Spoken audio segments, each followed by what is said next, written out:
Hey, everybody. Welcome to The Wise Guys, the largest BYU sports live stream show in the world and the most watched collegiate sports live stream show, talk show on YouTube. And right out of the gate, David's signing in from Singapore. So here we go. How about first in the house? Well, Harriman was first in the house. And then Singapore came so right we go in. right from Ruth to Harriman, right to Singapore. What a great way to start the show, right? Way to hit us from way over in Singapore. That's pretty cool. Yeah. And you know what? It's also cool, Ruth, that you're watching from Harriman. It's all cool.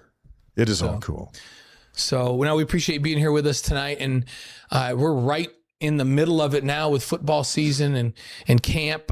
Some schools start playing in 2 weeks. Right. And BYU is just 3 weekends away or 2 weekends away. No, 3 weekends away. Three away. And we'll be over there. And doing so, and there's some of the teams on campus are already playing games. Yeah. Soccer There's team, a big one on Saturday. Soccer team kicks off the season in grand style. So yeah, we're in the fall season, Dave. It just feels different, doesn't it? It feels good, and our stream will be hopping tonight because that's what it does as we get into the season. Wise Guys is presented by Brady Plus, Mountain America Credit Union, and by Touch Points featuring Aflac. Wise Guys is distributed by the Deseret News. Watch for this week's new podcast wherever you get your podcasts. Yeah, and please subscribe to our free email at wiseguys.com. You can also watch all of our past content there. We'd also love you to hit that free subscribe button. If you're watching on YouTube, hit the free subscribe button. That helps us out as well. We appreciate all that you do to support us. Appreciate you being here from Ridgecrest, California, from Beaumont, Texas, Orem, Utah, right down the road, and from all over the world. Cougar Nation is something special. Here's what we got coming up tonight. We have a fun show ahead. We'll have audience participation. Yes. Coming up here in just a little bit. BYU football, the AP Top 25 preseason poll is out. The Cougars are 14. We'll react to that. We'll go over the poll. And I was pretty happy at 14. We'll tell you why.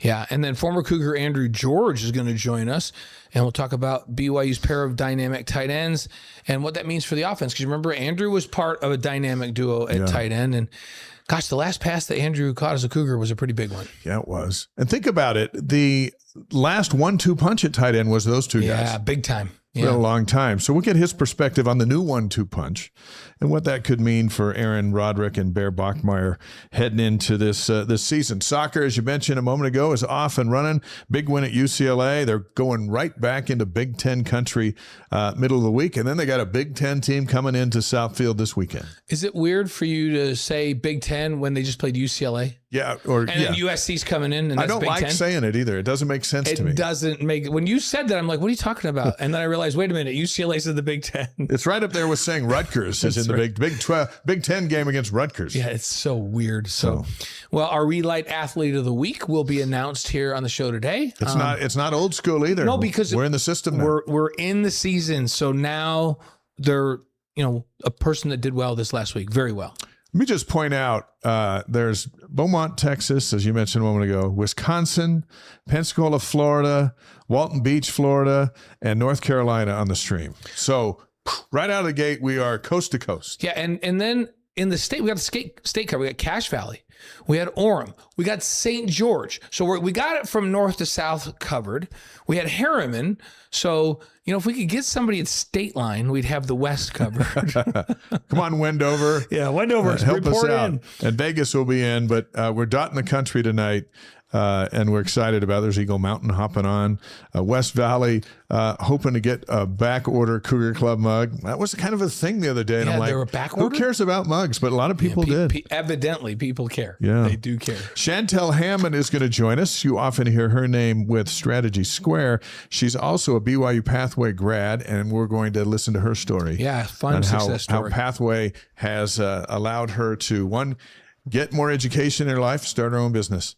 And it can happen to you too. So that story's coming up tonight. Yeah, and then we've got our Hotel Park City Ruth's Chris super fans that'll join us on the show today as well. Love the super fans, and I love the game we play with them about where were you? Because then folks at home can also think about that too. I remember where was I for that? I was at Line and In-Out Burger when that happened. It's this. We all remember things about where we were. There's Nebraska in the house with Weston. Yeah, Richfield's in the house. Like we're dotting the state of Utah today.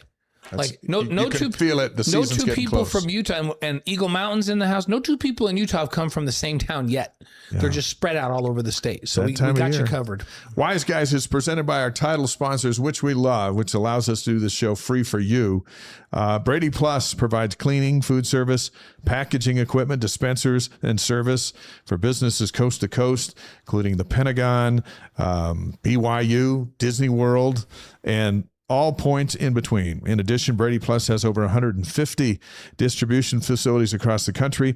A recent merger has boosted their employee numbers to over 13,000. At the head of it all is a BYU grad, Travis Brady. Learn more at bradyplus.com. Then let me say, Eric is also on the stream from Singapore. So we have two from Singapore here on the show tonight. That's crazy. Two from Singapore. Come on, Japan. What are you doing out there? Japan? Let's go. And we need a Philippines. We definitely need a Philippines. Yeah. And the night we have Cambodia on, I'm going to be pumped because I'm going to speak some Tagalog, or not some Tagalog. That's Filipino. I want to speak some Khmer to them. And it's Tuesday already in Singapore, so happy Tuesday. That's really cool. Wise Guys is also presented by Mountain America Credit Union, helping people achieve their financial dreams for over 80 years. Whether you're buying a home, planning for a retirement, or managing daily expenses, Mountain America has the tools, the technology, and guidance to help you succeed. There's a lot of information waiting for you at macu.com. And by Touchpoints featuring Aflac. Touchpoints is a texting platform for any business or organization sending personal mass text to clients or employees. You can automate all your company's communication follow-up. You can send birthday and holiday text, making everyone feel valued and informed. Learn more at touchpointspro.com. And Touchpoint's large client list includes Aflac. You've seen the commercials. Aflac pays you cash for medical expenses for you and your entire family. Everything from hospital, accident, dental, vision, and cancer plans. Is gap coverage with or without your high deductible health plan. If you own a business, Aflac can provide these benefits to your employees, and they'll love you for it. BYU grad Brian Nixon will help you save money. Click on the link in the chat and in the show notes for a free consultation. And you know what? We love it when BYU grads save other BYU grads money. Exactly. So our Re-Lyte Athlete of the Week is presented by Redmond. The secret is in the salt. Learn what it can do for you at redmond.com. Re-Lyte fuels the athletes you cheer for. Let it refuel you too. Jet checking in from 30,000 feet on the way home from Puget Sound from Orlando after our granddaughter's farewell yesterday. Jet, I think it's appropriate that your name is Jet. Yeah. Tell everybody on board that the Wise Guys sends their best, and we wish them for a very safe landing. Absolutely. Tonight's BYU Superfans are brought to you by Hotel Park City and Ruth's Chris Steakhouse. Reserve on open table. Select the Wise Guys Ruth's Chris Superfan option for special pricing. And wait until you meet our Superfans later tonight. This show is for you. And meaning Cougar Nation, wherever you are in the world. So tonight we'll have a super fan via Zoom, right? And we'll have another one here live in person because that's what we do. But we connect, and BYU Sports connects Cougar fans all over the world, and so that's what we love about the super fan. Yeah, and I think tonight's show is such a perfect example of that. Just the early part of the chat, and this is how it is most weeks. But right from the start, we're dotting the globe with Cougar fans all over, and we love the fact that we all get together here on Monday nights. And you know what? If you're listening to it as a podcast later in the week, or you're watching it on YouTube later in the week, you're still part of what we're doing. We appreciate it very much. Twin Falls, Idaho is with us, and there's another Harriman. Good to have you with us as well. Let's talk about the big news of today. There's a lot of things going on, and we'll try to get to all of it. The AP poll came out. We've been counting it down for about a month and a half. It's the preseason top 25, and it is what it is. It's the preseason poll. But as we have found out over the years of following these Cougars, it matters. It matters where you start, and it has a great influence on how you end. Yeah, because if you start in that top 15, it doesn't take you long, just a couple of wins, to now all of a sudden be in that top 12 where you're talking about college football playoff consideration, whether you win the league or not. And the higher you are to begin with, the faster you move up and the more chance you have that if you lose a game during the season, you're not going to drop as far. And so, yeah, BYU's got an opportunity because the AP poll is out and they're about where you and I have projected the last couple of weeks. I think they're They're one spot higher than maybe we thought. Right. And the coaches poll had them at 15. Right. Kind of thought it'd be right around there. Yeah, the coaches poll is usually a little kinder, but hey, should we run through it? Let's do it. Let's start with number 1, Ohio State. No surprise there. Yeah. They're always overrated and they're always good. Yeah. When you're good and overrated, you go right to number 1. Their number 2 is Oregon. So which is always now they're I think a little more overrated. Yeah, they're always overrated. They're always rated in the top 5, and they're good too. Don't get me wrong, but they're always like right up there in the top 3 or 4 every year preseason. Number 3 is Georgia. Georgia just gets in. They just put them in. And you know what? They've earned it and all that stuff. But this is the first time in like 15 years an SEC team did not get a first place vote. So Georgia's at 3, but they didn't get any first place votes. That's why. Think about that. Big Ten is 1 and 2. Yeah, 1 and 2. And part of that is because the SEC wasn't great in postseason play last year. And the last 3 years they haven't won the title. So here we go. Number 4, and this is of interest to everybody out there. Notre Dame comes in at number 4. They play at BYU on October 17th. That's significant because the teams ahead of them, Ohio State, Oregon, and Georgia, have some big games. Mm-hmm. Notre Dame doesn't really have a big game until they come to Provo. So there's a good chance the Irish will be number 1 when it's all said and done. So they start at 4. And they probably could be number 1 right now. Yeah. A lot of people love them. Lots of the preseason polls, not the AP, had them 2. A lot of them had 2.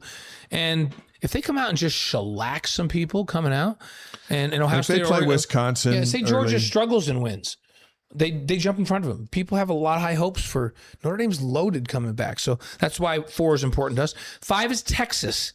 6, Indiana. Indiana's the national champs, the defenders, and they start at 6 because their quarterback plays for the Raiders now. Yeah, and he's a backup. That matters. So 7 is Miami, 8 Texas A&M, 9 Ole Miss, and 10 Oklahoma.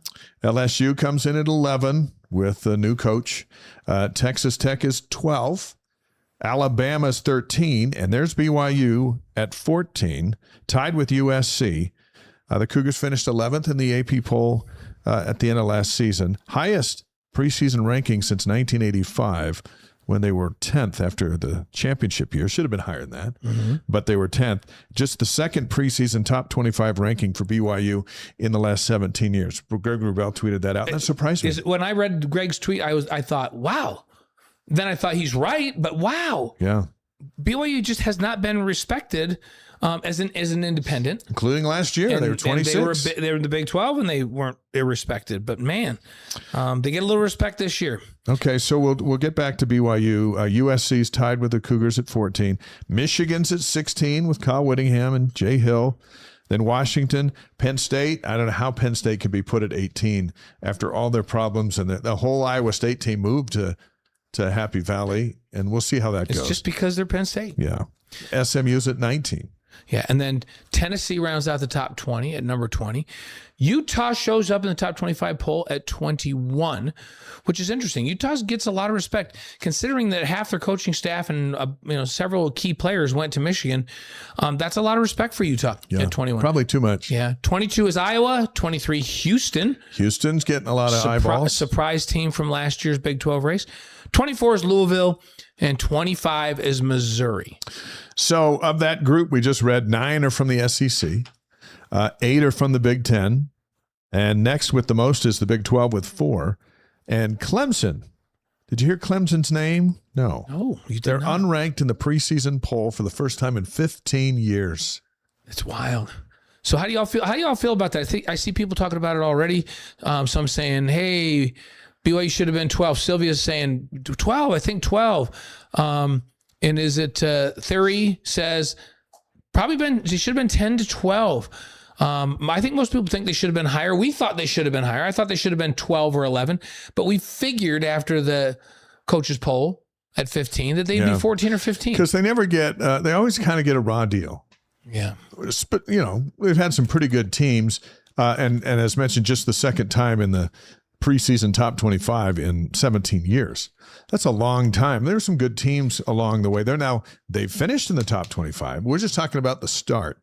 Last year, they were 26 in the voting, which means they had to jump all those teams over the course of the season just to get in the conversation of the college football playoff, and they were left just outside with Notre Dame. Right. At 12-2. And then Notre Dame decided they wouldn't play him in a bowl game. Yeah. Yeah, and that's on Notre Dame. But Notre Dame did decide they would play us in Which Provo. is great. I'll take this. Yeah. And I thought, and we'd love everybody on the stream, let us know, what would you rank BYU in the preseason poll if you could vote? What would it be? And we'll try to share everyone's thoughts as they come. But you finished 11th last year, and everybody's back except for Jack, except for the linebacker, Jack Kelly, the receiver, Chase Robertson, Parker Kingston, and a few others. But most everyone else is back. Yeah. You lose Tanner Wall, and that's huge. He just named some big guys, though, by the way. But that's why they were good. But and Will Farron. they weren't the whole team, and the rest of the team came back. That's right. Especially your quarterback and your Big 12 Offensive Player of the Year, and your safeties, and you pick up a linebacker from Cal, and Glasker's back. So you're going, well, how could they be worse than 11 when they finished? Well, they put them at 14. Tied for 14. I'm okay with that, but I can see the Nelsons say should have come back at 11. Yeah, there's a point to be made there. Yeah. CougTube says number 18, or Coug Dude says number 8. Yeah. And the Cougar Nation says, do you think if BYU improved the facilities, increased seating capacity by 20,000 seating, ...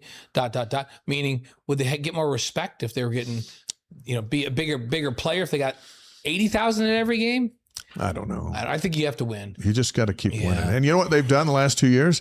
They've won double-digit wins back-to-back, and they won their bowl games on national TV in front of record numbers. So you do that, and you keep doing it. That's how Boise State made a name for themselves. Yeah. And they've been riding that thing for a long time. There's another 11, maybe even Cole 10. Brent says that 11, maybe 10. So, yeah, I think we're all on the same page on this, but we're all closer to it. We watch it. And some of these AP guys, I'm not sure. They just don't have the respect yet. No. You got to earn it. CBS Sports preseason top 38. They had Notre Dame 3, Texas Tech 8, and they had BYU at 16. Yeah. So what do they know, right? They don't know as much, but how about this? Here's what Vegas thinks. Vegas has BYU as a 47.5 point favorite in the opener against Utah Tech. And you're like, well, you got to be kidding me. 47.5. Well, remember last year they played Portland State, beat them 69-0. So I think it was 49. It was like 49-0 at halftime. We said last year that's a big. We thought the line was big last year. I think that's a big line. BYU is certainly capable of that, but we always think, well, Kalani's going to get the 2s and the 3s and the 4s in because that's what he does. He doesn't care about running up the score, and they still ran him out of the building. So I don't know that 47.5 is that crazy. No, I don't think so. They should cover that. Yeah. They're a good team, and they're playing a team full of great kids, but they're smaller and slower and at a different level. Still quality athletes. So we're not knocking Utah Tech, but if BYU is going to play Alabama in Tuscaloosa, it'd be a pretty big line. Yeah, it would be. It'd just be based on principle alone. That's right. It's Alabama at home. What are you going to do? That's right. They'll probably win by 3 touchdowns. Wow, that's pretty big. Yeah. And so this one's 47.5. Nathan from Pleasant Grove says, I look at rankings as a motivator for athletes, nothing else. They're talking point fodder for people. I enjoy your work. So I appreciate that last comment. We do. We enjoy that you enjoy that. But you know what? It is a motivator, especially if you're on the outside and you have a chip on your shoulder. It's also a motivator if you were left out of the college football playoff and you went 12-2 or 11-2 before you got bounced, which you have a chip on your shoulder, as does BYU and Notre Dame, because they were both left out.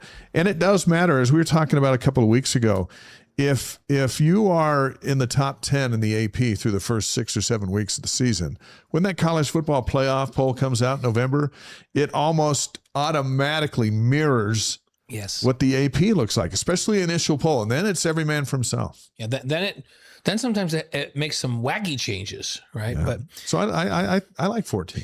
Well, I'll tell you one of the things that BYU's got going for it, and you mentioned this, that maybe the AP voters aren't looking at that closely. You got Bear back and you have LJ Martin back. And LJ's getting a ton of respect, Dave. Pro Football Network ranks LJ number 53 among the top 100 NFL draft prospects for this next year's draft class. 6'2", 225-pounder. He was last year's Big 12 Offensive Player of the Year. This year he's the preseason Big 12. He's predicted to repeat as the Big 12 Offensive Player of the Year this year. You got Bear and you got LJ, and then you and I had TJ Woods sitting right here, Yeah. the offensive line coach, and he talked to us about how much deeper they are this year, how talented some of the young guys are this year. And I expect this offensive line to be really, really good this year. So how do they not take a step forward? And LJ's a beast. He's a beast. He's healthy, and think about it. And we talked a little bit about it last week and wrote about it in the Deseret News with Moa being back healthy, and Moa can come in and run when LJ doesn't have to, and give him a break, and so he doesn't have to do all of it. So when he does, less can be more. A few less carries for a lot more yards. That's what I like. That has the potential there, and there's some other running backs in there too. But it's a 2-horse show here with Moa and LJ, and he didn't have Moa after the third game last year. And Sione brings a thing. You talk about having key chain movers on a squad, and when BYU has had 2 great tight ends, we call them chain movers. When it's 3rd and 4 and needed a first down, get it to a tight end, right? And they're going to move the chains. You throw a 5-yard out, tight end's a great target. When we had Andrew George and Dennis Pitta together, we're going to talk to Andrew later, they were chain movers. When it's 3rd and 1, who's your chain mover? Who are you going to hand the ball inside to that you're just thinking, there's no way they can stop this guy for less than 1 yard. Even if they don't block somebody, he's going to run over him. That's Sione Moa.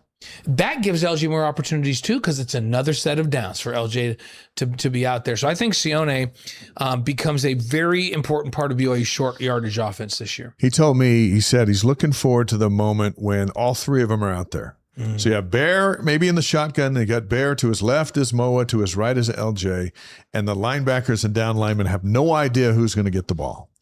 And all 3 can run over people. That's right. And that's a great option to have. You know what else Bear can do? He can drag utes.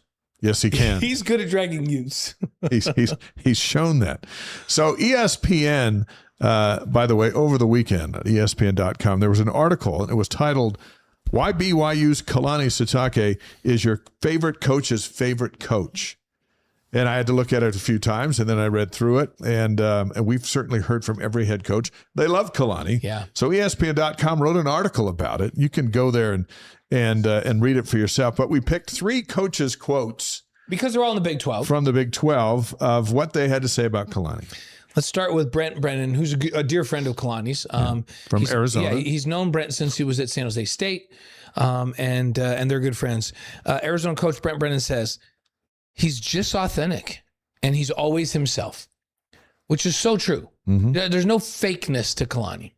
West Virginia's Rich Rodriguez said, quote, "He's a football person first and foremost, but you could just tell that he's got a great heart." And he can tell that all the way in Morgantown. That's right.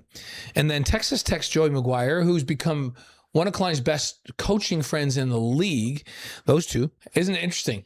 2 best programs in the league the last couple of years, and those 2 coaches are dear friends. Birds of a feather. That's right. So Joey McGuire says, he's got a big personality. I just love him, man. He's always so positive. People want to be around him. Dion loves him. Yeah. And Kalani loves Dion. Morgan Scally loves him. Yeah. They're good friends. So you can read that at ESPN.com, but I thought it was interesting. Why BYU's Kalani Sitake is your favorite coach's favorite coach. And we've heard coaches say, I wish my kid could play for Kalani. Yeah, when an opponent says, I'd have my kid play for him. You got something That's going pretty there. good. And there's been a few questions on the stream about Kalani and about Brian Santiago, the athletic director at BYU. And there's no secret that there's a problem. And it's in the public square, and BYU helped put it there. And Kalani has had a lot of things to say since really Big 12 media days. Right. And he wants more support, and they got to get that thing resolved. And that's what we said on Sports Nation the other morning when we played what Kalani said at practice. You just got to get it resolved. It's a distraction. And however it gets resolved, whether it's President Reese to resolve it or higher up, you can't have that kind of rift going into a football season. Right. And Kalani's tried to direct it back at the team. We saw him the other day, and he just said, listen, I just want to make sure that these kids right here behind me have the resources they need to compete at the highest level. And he's representing the fans because he knows the fans want those kids to have those resources. And so it's a conversation about resources. And yeah, you're absolutely right. They've got to solve it. They got to figure it out. And the hard part is you would really like these discussions to be in-house, behind the scenes. Yeah. And this one's become very public, which I know nobody wants. And this is the kind of discussion that goes on all the time behind the scenes, right, at programs. But this one's gotten to the point where it's public and it's out there now. And so now, because it's public, it's really important that you resolve it right now. And then it's also important that you make a statement to the public about that it's resolved. And then you move forward. And you let these kids just play football. Yeah. So hopefully that's what we're going to see in this next little bit. And that's all we're going to say about it tonight, because we're waiting to get it resolved. Right. And it's pointless for us to pick a side.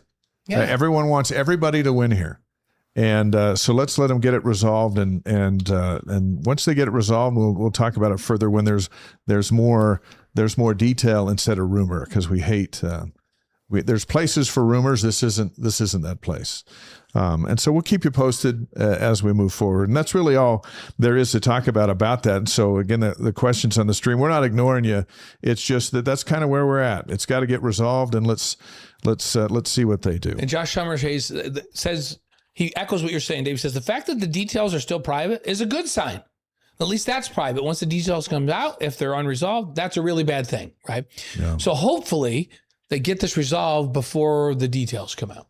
Yeah. And then things can just move forward. So former BYU tight end Andrew George is going to join us in a few minutes. We'll get his take on the AP Top 25 and what he thinks of the Cougars tight end tandem, Walker Lyons and Roger Saliapaga II. The last time BYU had a 1-2 punch at tight end, it was Andrew George and Dennis Pitta. And I watched the end of the Oklahoma game, and I watched the end of the Utah game today, and they were both key pieces in how those games played out. And when you got two tight ends that a defense has to worry about on the field together at the same time, it's an amazing who can sneak behind everybody and be wide open in the back of the end zone. And you can just ask McKay Jacobson how that thing worked out. Yeah, it is so important when you have two tight ends to get them on the field at the same time, because it creates matchup problems all over the place. And I think BYU has that opportunity this year. And we saw some of that here in fall camp already, where they get those two guys on the field at the same time. And then somebody's going to have a mismatch. And Bear's going to identify it because he understands what he's looking for this year even better. And the ball's going to go to that person, and defenses are going to go, okay, what are we going to do now? And I love that. Marc Wilson, by the way, since we were together last, he was named the Sporting News 1970s All-Decade Team. Now, just think for a moment. We'll run some stats by you. There were a lot of quarterbacks in the 70s. Jim Plunkett for one. John Elway for another. But Marc Wilson was named the All-Decade Team quarterback, led the Cougars and the country in passing in 77 and 79, was a consensus All-American. We had a great interview with him that's waiting for you at wiseguys.com. But how about that? Now, hey, what about Jim McMahon? Jim McMahon was 80 and 81, although he did play a little bit in 78. And then he redshirted. But the 70s is Marc Wilson. Owned by Marc Wilson.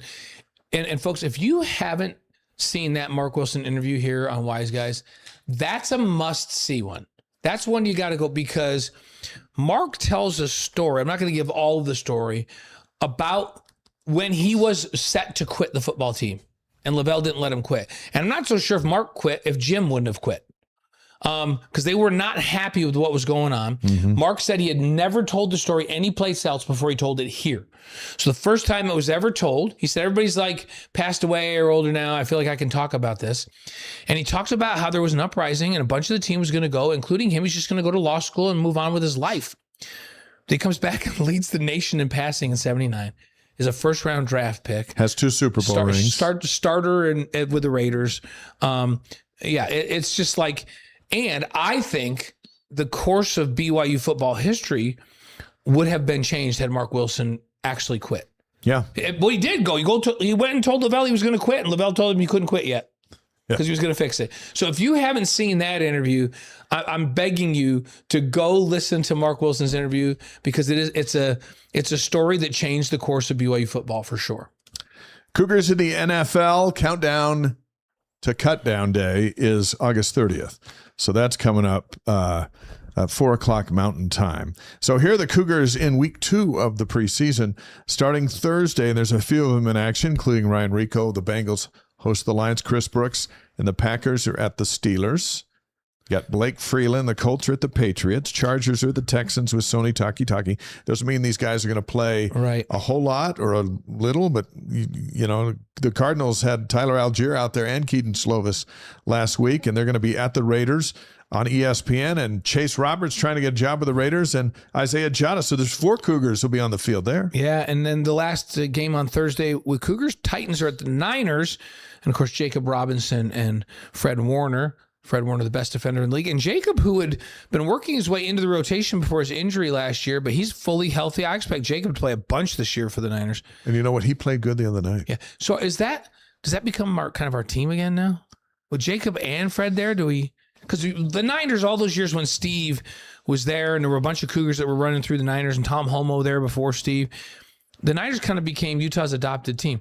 If Jacob and Fred are both there, is that the Utah adopted team? I don't know. It bodes well, but let's be honest. Our team is our fantasy team that we drafted at the end of the month. That's true. Or do we adopt the Saints with Zach Wilson there? If Zach's in there, if he's playing. Yeah. And Zach looked good the other night. Friday night, the Bucks are the Jets. Speaking of looking good, Maury Bamba made a name for himself. Yeah, wouldn't that be great if he could make that team? We were saying last year, Maury Bamba was last year's, that he was the same thing as Michael Davis was at BYU. Just a phenomenal man guy that's going to fit into a system in the NFL and be in the league for a long, long time. Yeah. So I love that. Dolphins, Zane Anderson and Tanner Wall at the Commanders. Now Tanner Wall just got waived. Just before the show. Yeah, just got waived today. Darn it. I'll put money on it that Tanner Wall get picked up. Worst case scenario for Tanner Wall, he's going to be on a practice squad and he's going to have to probably take the route that we call the Danny Sorensen route. Yeah. And the Danny Sorensen route eventually worked out on and off the practice squad, finally gets on the field, then they can't get him off the field. Next thing you know, he's signing a 4-year, $16 million contract. There you go. And now he's coaching the safeties at BYU. That's right. So I don't think the Danny Sorensen route is a little tougher, but I think Tanner's built for it. Saturday, the Vikings and Tyler Batty are at the Giants with Jack Kelly. Jack looked good. Yeah, his closing speed is second to none. The Browns with Carson Ryan at the Bears. You and I on that touchdown show we did for after further review. Man, we had a reckoning or realization of how good Carson Ryan was last year. I mean, we knew, but then you watch it on film and then you really know. Wow. And then the Jags are at the Saints. We mentioned Zach Wilson now with the Saints. He looked good. Yeah, and he's like... I think he could win that number 2 job. Well, and I think Kellen Moore is a good quarterbacks coach. That's the head coach there. And he's going to make the most of Zach, and I think he's going to make him better. I think that's a good combo, having Kellen Moore with Zach Wilson. Puka Nacua and the Rams are at the Chiefs with Kingsley Suamataia, Kairos Tonga, and in Big Red, Andy Reid there on the sideline. So that's on Saturday. A bunch of Cougars trying to get jobs in the NFL. Do the Chiefs make a big comeback this year and get back to a Super Bowl? If Mahomes can stay healthy. That's the key, right? Everybody, it's the quarterback, right? Yeah, it is the quarterback. You always say the quarterback's the most important position on the field, and until it's proven otherwise, we're just going to go with when that. They have Patrick and he's healthy, they go to Super Bowls. Yeah. When he's not, they don't. Tomorrow night on After Further Review, we'll roll through the fall schedule game by game and break down the big battles ahead, including number 4 Notre Dame at LaVell Edwards Stadium. Join us at 5 Mountain Time on the BYU TV app, ESPN Plus, and BYUTV.org. That's tomorrow. And we love After Further Review, the schedule show tomorrow night. Yeah, that'll be fun. Make sure you join us on that. BYU Sports Nation Game Day kicks off the new season on Saturday, September 5th, 4 Mountain Time on BYU TV and ESPN Plus. Make sure you join us for that. We'll have 2 hours of coverage from inside and outside LaVell Edwards Stadium. We start outside and are set outside the stadium. And then for the last 50 minutes or so, we're in our inside set. So we'll make our way in there. We'll take you down on the field and we'll give you all the things you should be thinking about as they go into that game. And then make sure that when the game is over, you come back to us and join us for post-game. That'll be fun stuff. So leading up to the BYU-Utah Tech game, join us for post-game live and for that countdown to kickoff show or game day. You know, it's access. Fans want access. Not everyone can get access to the stadium, right? Right. Because games are sold out. 60,000 plus get in there.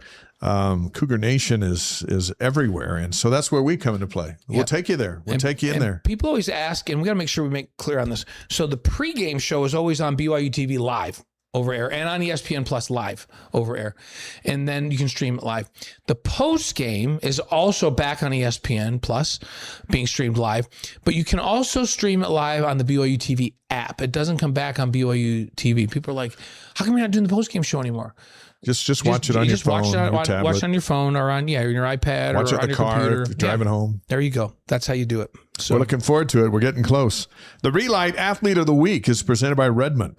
The secret's in the salt. Learn what it can do for you at redmond.com. Our pleasure to announce true freshman Brynnli Tolbert as the Re-Lyte Athlete of the Week for women's soccer. Yeah, a great week. Tolbert scored her first collegiate goal in the 60th minute at UCLA to give the Cougs a 2-1 lead, which ended up being the game-winning goal for Brynnli. You know what? Last week, Jen Rockwood came on the show, and she was talking to us about, hey, we have some freshmen that I'm really excited about, and I'm excited for Cougar Nation to watch these great freshmen play. Tolbert's one of those great freshmen. 5-4 product from Fort Lauderdale, Florida, helped BYU log their third straight victory against UCLA. They're fourth in the last 5 meetings. And UCLA is one of the Blue Buds in soccer. In addition, the win was the Cougars' 9th consecutive opening season victory. How about that? It's big stuff. Brynnli Tolbert is the Re-Lyte Athlete of the Week. Secrets in the salt. Learn what it can do for you at redmond.com. Click on the link in the chat and show notes for discount codes, giving you 15% off of Redmond products, some of the very products over Blaine's shoulder. Re-Lyte is refueling the athletes you cheer for. Let it do the same for you, too. And Brynnli and the Cougars are hitting the road off to Wisconsin, but what a start. Yeah, they're like all Big Ten here to start. And there's our Re-Lyte right there. Right there. Yep. And I have a bag of the chocolate, and then I've got a carton, and then I'll have a bag of the individual ones, and then I have a new one. It's like a fruity flavor. To answer your question on the stream, yes, the home opener against Utah Tech is on ESPN Plus. Yes. And that's how we will fire things up. Campus notes as we march closer to our interview with Andrew George just a few minutes from now. Our campus notes are presented by BYU-Pathway Worldwide. BYU-Pathway makes truly affordable, fully online, spiritually based college degrees accessible to folks worldwide through greatly reduced tuition, weekly peer gatherings, and English support, helping students earn sooner, increase their income, and deepen their faith. You can learn more at byupathway.edu. Let's start with Cougar football. Let's do that. BYU will begin the season ranked number 14 in the preseason AP Top 25, as we've mentioned. Great start for them and a good starting point. Season opener against Utah Tech is in just 19 days. Next year's season opener against Oregon State, by the way, has been moved. That's up from September 25th to week 0 on August 28th at Lavelle Edwards Stadium. I was intrigued by that for two reasons. One, that means fall camp will start in July. Yeah.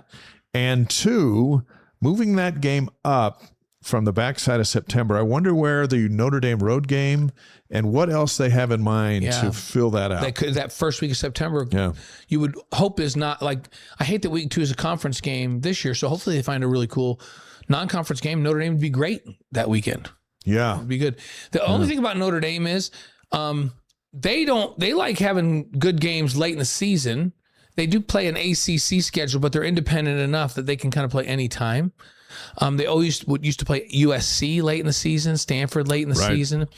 So they may want to play it late, but I think a week 2 game against Notre Dame would be phenomenal next year. Yeah, we'll see what the, moving around the chess pieces, what that means for the schedule next year. But we do know we'll have football in next August. Yeah, that's right. Now, hey, that BYU and Oregon State opener in the 2028 season, that's going to be at Allegiant Stadium. That's the Vegas Kickoff Classic at Allegiant Stadium. We've done that one before against Arizona.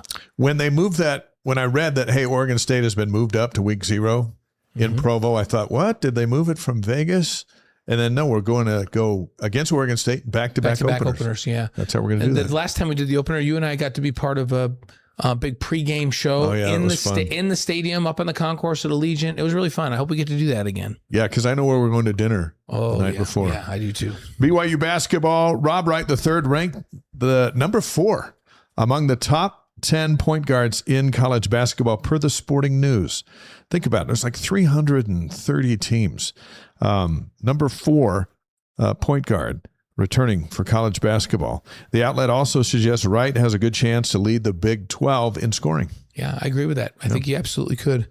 It's interesting, too. In the Big 12, AJ was, 23 point something last year and led the league in scoring, led the nation in scoring. Yeah. It seems like college basketball doesn't have 30-point scorers a game anymore. Jimmer was like, what was he, like 27? Yeah, I mean, Michael Smith back his senior year was like 27 or 28. Yeah. You don't get those high scoring things anymore.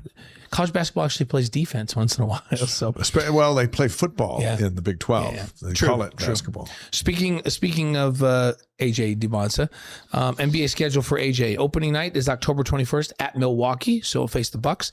February 27th, the Wizards are at the Jazz. We got to wait till February to see AJ back here. Well, and Ace texted us with some interesting stuff where they met the missionaries. You showed the picture. Yeah. And I said, we don't get to see you. I miss you. And he goes, when they play the Jazz, I'll be there. And I said, okay, we'll make sure we see it. February 27th. Yeah, and then March 6th, the Jazz are at the Wizards. We'll let you know Richie's schedule, too, once he's cleared. Right. And probably January, right? Yeah, I think that's so. What we're hearing. That's what it sounds like. Women's soccer, they're 1-0 on the season. Knocked off 9th-ranked UCLA 2-1. To get things going. Their third straight win over the Bruins.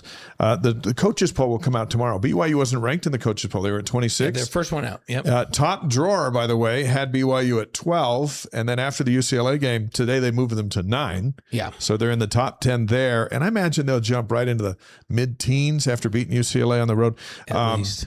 And then they've got Wisconsin on Wednesday. But Matten, Summers, Oviatt, and Brynnli Tolbert had the goals for BYU. It's like, what? Where's Walbrook in this? It was the young kids. Well, Oviatt's not young. She's a veteran with experience, but as you mentioned a moment ago, Tolbert, a true freshman, got the game-winning deciding goal there at UCLA. And by the way, Top Drawer put out their preseason top 100 players, and Ellie's at 18, and Lucy Kessler is at number 92. So you got 2 in the top 100. Yeah, and you know what? After Jen left the show last week, I felt really good about soccer this year because she had this little air of confidence. She always is confident, but last year she told us we're really young. Hopefully these players learn. This year she said, no, we have a lot of veterans back. We've been through it, and the young players we have to mold in with those veterans are really talented. So I just thought, my expectations just went up big time. So that's kind of fun. What about what's up next for them at Wisconsin on Wednesday at 6 o'clock, Big Ten. USC's at BYU Saturday, 7 p.m. That's the home opener. That'll be fun. That'll be rocking at Southfield Saturday night. Big Ten Plus. So it's you got to go find it. Yeah. Pay a subscription fee if you want to watch the just come out. Wisconsin game. Oh, yeah, the Wisconsin one. I was going to say, just come out to the US. Well, that one's on ESPN Plus, that home opener. So you can just watch that one. But come on out to Southfield and watch them play USC. Third straight Big Ten opponent. And then they host Minnesota. So 4 Big Ten teams out of the gate. Women's volleyball, national ranking 24. Picked 7th in the Big 12. How about that? 24th in the country, 7th in the league. That tells you how good the Big 12 is in volleyball. Preseason All Big 12, Alex Bauer, Brielle Kamavor, BK, and then Claire Little Chambers, all preseason All Big 12. You know what I like? New coach, still in the top 25. That's right. That's what this program is. Exhibition game. You can see him play Saturday at 1 on ESPN Plus. You can go to the Fieldhouse and watch him. Utah Tech is coming up from St. George, and they'll play BYU in an exhibition game on Saturday, and then they'll be off and running. That's right. Cross country men kick off on September 19th at the John McNichols Invitational, and the women kick off September 26th at the Cowboy Jamboree. When the national polls come out, you expect BYU to be number 1 for the women. Yeah. And I'm curious to see, I would expect the men to be in the top 10. Yeah, and the women might. Maybe 2, but probably 1. Probably 1 with Jane back and everybody else. Everybody knows who Jane is. Women's basketball, Delaney Gibb is going to compete this week for the Canadian senior national team. They're at the 2026 FIBA Women's Olympic pre-qualifying tournament in Guadalajara, Mexico. Games starting today, and they run through Sunday, so we wish Delaney the best of luck. And what a great experience for her ahead of her junior season at BYU. She's having a great summer. She's playing international with great players, and this is a great experience. She'll bring back all these experiences back to this team with her. She's a vet this year. She sort of was last year, but she's big-time veteran this year. It was fun to have her on with Liz. Liv. Or with Liv, Livy, with Liv and Liv Hamlin, and they are going to be a tag team, but they added some size. I think this is going to be. I think they have a pretty friendly schedule in the non-conference, and I think they're going to win a lot of games. That's some unexpected success, especially late last year, and it's not going to be unexpected this year. I think they have the makings of a really good team. Lee has a good group to work with, lots of talent coming back and more experience. So, golf, the Utah Open has been at Riverside Country Club. If you have driven by there, you see the parking lot overflowing with cars this whole week. Former Cougars Cole Ponich and Rhett Rasmussen tied for second. Defending champ Kie Akina finished 9 shots back. Today, Akina was named to the 2026 Team USA Walker Cup roster that will compete September 5th through 6th in Country Clare, Ireland. The Walker Cup is the collegiate version of the Ryder Cup. Yeah. And so he'll be on the collegiate Awesome USA that he's team. on that team. Yeah. And, I thought he would do better at Riverside. He was the defending champ, but he was just at the U.S. Amateur and then came all the way over. And I think he must have had jet lag, struggled a little bit in day 1, had a nice bounce back day 2, but the scores were just... He usually tears that. They were tearing that course up. Yeah. But the course did survive. It looked pretty good. I walked past it today. And the parking lot is open now. You can park over there. Good deal. But, and then earlier in the week, we watched Drake Harvey on the Golf Channel. He reached the round of 16 in that U.S. Amateur match play before being eliminated on the 18th hole. Yeah. He was on the 17th hole, and he had a putt to tie, and the ball literally looked in there, and then it spun back out. And so the guy who beat him went up a shot and then just held on. Yeah. But that's golf for you, man. He played so good, and then one shot just... And we always say football's a game of inches. Golf actually is. Yeah. Right. Golf's a maddening game. But Kihei, and someone was asking about Kihei, and is he the most underrated athlete on campus because of what he's doing and his potential? And I don't think he's underrated. It's hard to appreciate golfers because you never get to see them play. Right, you don't get to go to Southfield and watch them play, or the Marriott Center, or Lavelle Edwards Stadium. Even you can go to the track field and watch them run around. But it's tough because they don't have matches at Riverside except for the Cougar Classic once a year, and it's tough to watch these guys play. So you read about them, but they're not out of sight, out of mind a little bit. And so it's our job as the wise guys to talk about him and keep him on the minds because he's a phenomenal athlete. He's surrounded by a bunch of them. We need to get out and play. We need to play with Kie so we can have a better view. Got a chance to play with Peter Quest when he was tearing it up here. And I just marveled at how long he hit the ball. It was just crazy. So I'd love to go out and play with Kie. Hopefully we'll get a chance to. The Kickoff Classic, the big fall event, that's coming up Wednesday from 6 to 8 here at Helaman Fields, which is right over by the practice facility. It's a meet and greet with players and coaches, so it's free, but they want you to get a ticket. That way they know how many are coming. And so if you go to BYUtickets.evenu.net, so EVENUE.net/event/CK. So it's kind of complicated, but you go there and then you just say, how many tickets do I need? And then they know you're coming. Yeah. So that's kind of a fun event. It's the kickoff to things that have already kicked off, right? Because soccer's playing and football's in practice and volleyball's at practice. But this is kind of the thing where you can go get some pictures with Bear and get a few autographs and all that kind of stuff. And Kalani is really good about having these kids participate in all of these meet the fans type things. So everybody will be there, I'm sure, and they'll be signing autographs. And you know who's really good? Bear is really good about interacting with fans. And he seems sometimes like he's a little bit shy, but he's not shy when it comes to young fans, especially. When kids want him to stick around and sign an autograph or have a conversation or take pictures, he'll stay out there all night after a game and just take care of the kids. I saw a fun little clip that BYU put out today because they had it mic'd up for their scrimmage on Saturday. And Bear was talking about he was daydreaming about having a milkshake. And he was talking about it on the sideline, and somebody said, "Bear, you okay?" And he goes, "Yeah, I just could go for a milkshake right now." Then a few minutes later, somebody asked him what kind. He said Oreo, and we bring that up because when Bear sat down with us over at Redmond Farms, he was talking about reducing, not eliminating, reducing the number of milkshakes for the summer. And when you see Bear, you'll see that he's a little slimmer. I think he has actually cut back on some, but clearly it's still fresh on his mind, and he hasn't eliminated them, nor should he. No. When you're just, hey, moderation in all things. You don't just completely eliminate milkshakes. Especially not if you're Bear. He's got to have something to carry him through the winter, right? Right. And it's like you don't need a half-gallon size milkshake. Just have a smaller milkshake.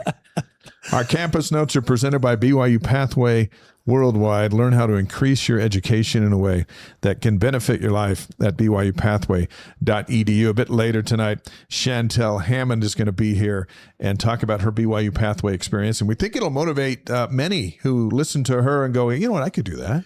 And we talk a lot about our BYU Pathway students that are out of the country, in Africa and well, actually in Polynesia and like all over the place. But we don't mention probably enough that BYU Pathway is an unbelievable tool that helps people right here in the state of Utah, in the United States. And Chantell is one of those that has been benefited greatly from BYU Pathway right here. And also coming up, we'll have a couple of super fans join us. Right. And these super fans have been fans for a long time in different places. One super fan tonight's from Florida. Mm-hmm. And so their fandom is different from the super fan who lives down the street, because the one down the street can just go to everything. But when you're a super fan outside of the state of Utah, you have to work a little harder. That's right. Fandom doesn't come so easy. One, on the East Coast, you got to stay up sometimes till midnight or 1 or 2 a.m. to see your Cougars finish when they're playing late on ESPN. That's the big thing we need to ask these super fans from Florida. When there's an 8 p.m. kick, do you stay up and do you watch Dave and I on the postgame show, or do you wait till the next day to watch it? That is the question, right? Yeah. Now in Singapore, you have a different challenge because it's the next day. Yeah, it's the next morning, and it's also Sunday, so you have to work the postgame show in around church. Yeah. In fact, our Singapore folks, we got 2 of them on the air here in Singapore tonight, or on the chat with us. What time is it over there right now? Remind us of what time it is over there. Because I was thinking when we start the show here at 6 p.m. on Monday night, Mountain Time, I think it's like 9 a.m. or 10 a.m. over there. And so they're watching it out walking the dog, or they're in the office watching it on their computer with the earphones in and pretending like they're working, which I appreciate. Later in October or the end of September, I can't remember, but Eric's going to join us from Singapore live. That's right. During our Superfan segment, and we can just ask him. And then since it's Tuesday there, we can always go ask him, hey, who wins the games tonight? That's right, because it'll already be done. They'll already be done. I was explaining that to my kids one time, and they're like, yeah, wow. Yeah, if it is tomorrow, then they should know tonight's scores. And then they figured it out. They're smarter than me. But I had them going for a little bit. You had them going because they went to Utah State, because you sent all of your kids to Utah State. Andrew George is going to join us in a couple of minutes from Colorado. He's finishing up football practice with his 7th graders. And his boy is at Cherry Creek. Another one of his kids is at Cherry Creek, a junior. And so he's just finishing up. He'll join us. We'll talk about tight ends. Let's talk about what's going on with practice today. They had the scrimmage on Saturday, and we'll have more on this on After Further View tomorrow night. But there was a lot going on in the scrimmage. There was a few guys who were held out because they don't need to be in the scrimmage. Do you need to see LJ? I'd say not. No, but the 2s and 3s, they are out for blood, right? Yeah. And some of the new guys, they're even though they're really, really good, you want to give them some reps because you want them to integrate in and understand the timing and the calls and all that. I'll tell you, I was at practice. Was it there Saturday or Friday? I can't remember which day, but I was there last week. No, I went to Weber State's practice on Saturday. I went Friday to BYU's. And Cade Uluave, holy cow. That guy is a specimen. Like he looks the part, and then you just watch the way he runs. And I'm thinking, we've talked a lot about him, and we still may be underrating him. That's how good I think he's going to be. It's going to be interesting. He is special. To watch him fit into that group as a newcomer, but a highly touted newcomer that we're all going to keep our eye on because he was good at Cal, and we expect him to be really good here. Yeah, and then I was standing right behind Isaiah Glasker, and Jim Herman was with me. So Jim Herman, those who remember, he was starting defensive end and a phenomenal player, NFL level player that went on to play in the league, that started defensive end on that 84 national championship team. And Jim's lost a lot of weight, so he's skinnier. But I turned to Jim and I go, that's a linebacker? And he goes, yeah, that guy he could have played defensive end back in the day without any problem. That's how big Isaiah looks. He's 6'5", and he's just put together. But then you watch him run, and he runs like a really fast backer. And so these linebackers, that maybe is the thing that stood out to me, was just the sheer size and speed of this linebacking core for BYU. They are really gifted, really talented at linebacker this year. So of all the position groups, and the O&D line looked big and physical and all that, but this linebacking core just popped out to me as I was at practice. Brenda Wells on the stream says, hey, truly, the game isn't over for Bill and me until the post game is over. Yay. And then we also suck it up and make it to church the next morning. Go Cougs. You're not alone. And we're glad to have you right to the end, right till we say good night or good morning, depending on what time it is. That's how we know true fans. Yeah. Even if you're on the East Coast, you stay up with Dave and I, and you watch the post-game show. Let's be honest, Bless we're your all hearts. tired. We're all tired, but we're going to grind it. We start calculating. We go, and before we even get on for pregame, sometimes we go, let's see, 8 o'clock, we start counting it out on our fingers. So the game's going to be maybe 3:15, so 9, 10, 11, so 11:15. By the time they clear, it's going to be 11:30. We're not going to get off the air until 12:30. I'm not going to get home until 1. And then Nixon's always like, oh, I'm going to get home at 1:30 because I live in Draper. That's right. And then it's his choice. And then we all make sure we make it to our church meetings on Sunday morning. Nathan on the stream. Hello from Lincoln, Nebraska. 19 days can't come soon enough. Talking about the time between now and the season opener. And there's Southern California. Go Cougs. We appreciate everybody on the stream from all around the world here tonight. And our first guest this evening caught that game-winning touchdown to beat Utah during his senior season in 2009. What a moment that was. And he was a tag team partner with Dennis Pitta at the tight end position. We're thrilled to welcome Andrew George back to the Wise Guys from his home in Colorado. Andrew, you just finished up practice with your son's 7th grade team, and you got another son playing for Cherry Creek High School. How are things looking for the George boys this fall? Guys, thanks for having me. Sorry, That's all right. Yes, coming off the field with some 7th grade football. It's fantastic. Yeah. Are you patient enough to coach 7th grade football? Is that a test in patience? No, of course I'm not. So look, what are you trying to instill in these young 7th grade minds so that they show up for the 8th grade team? Play fast. If you're going to make a mistake, make a fast one. So play full speed. If you mess up full speed. So, and then your high schooler, what year is your high school player? So Jack's going into his junior year. He's playing tight end. He played, there's a shock. Well, yeah. Yeah. Right. So he's playing tight end. And he played last year some linebacker too. They moved him over during the playoffs. So he was backing up Ty Getchie last year, who committed to the Cougs. And so in the playoffs, they had some injuries. They moved him over to linebacker, and he started throughout the playoffs and won a state championship. So that's great. That's awesome. He's a football player. Do the years feel like, because it just seems like yesterday you were catching that touchdown pass, and what year were you when you used to come up to the house? Were you a freshman when you were up at the house in the family room playing the guitar and singing Jack Johnson for me? Do you remember those days? Man. Yeah, that was freshman year. That was pre-mission. Man, those were good times. Those were good times. But it doesn't seem like it was that long ago. And now you've got a high school player playing for state championships on the varsity in high school. Where did the years go?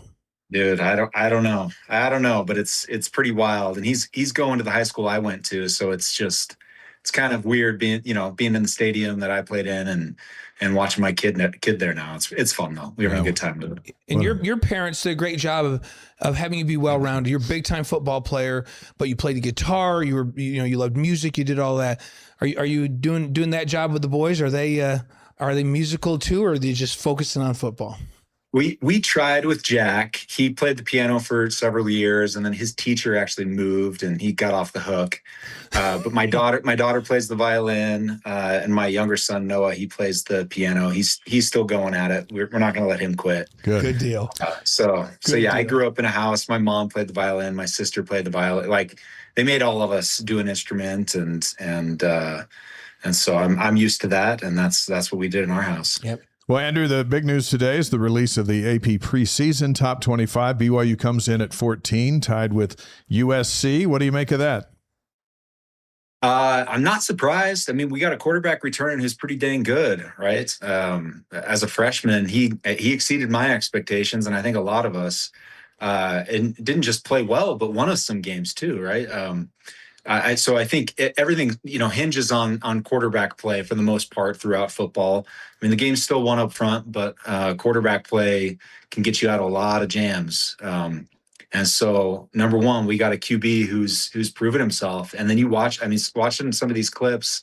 I mean, I haven't been there live at practice, but just watching the confidence that he's playing with and what I'm seeing from some of the highlights, not surprised to see the Cougs coming in at number 14, returning a bunch of guys, adding some key pieces. So excited to watch them. This is the highest preseason ranking for the Cougs since my senior season, 1985.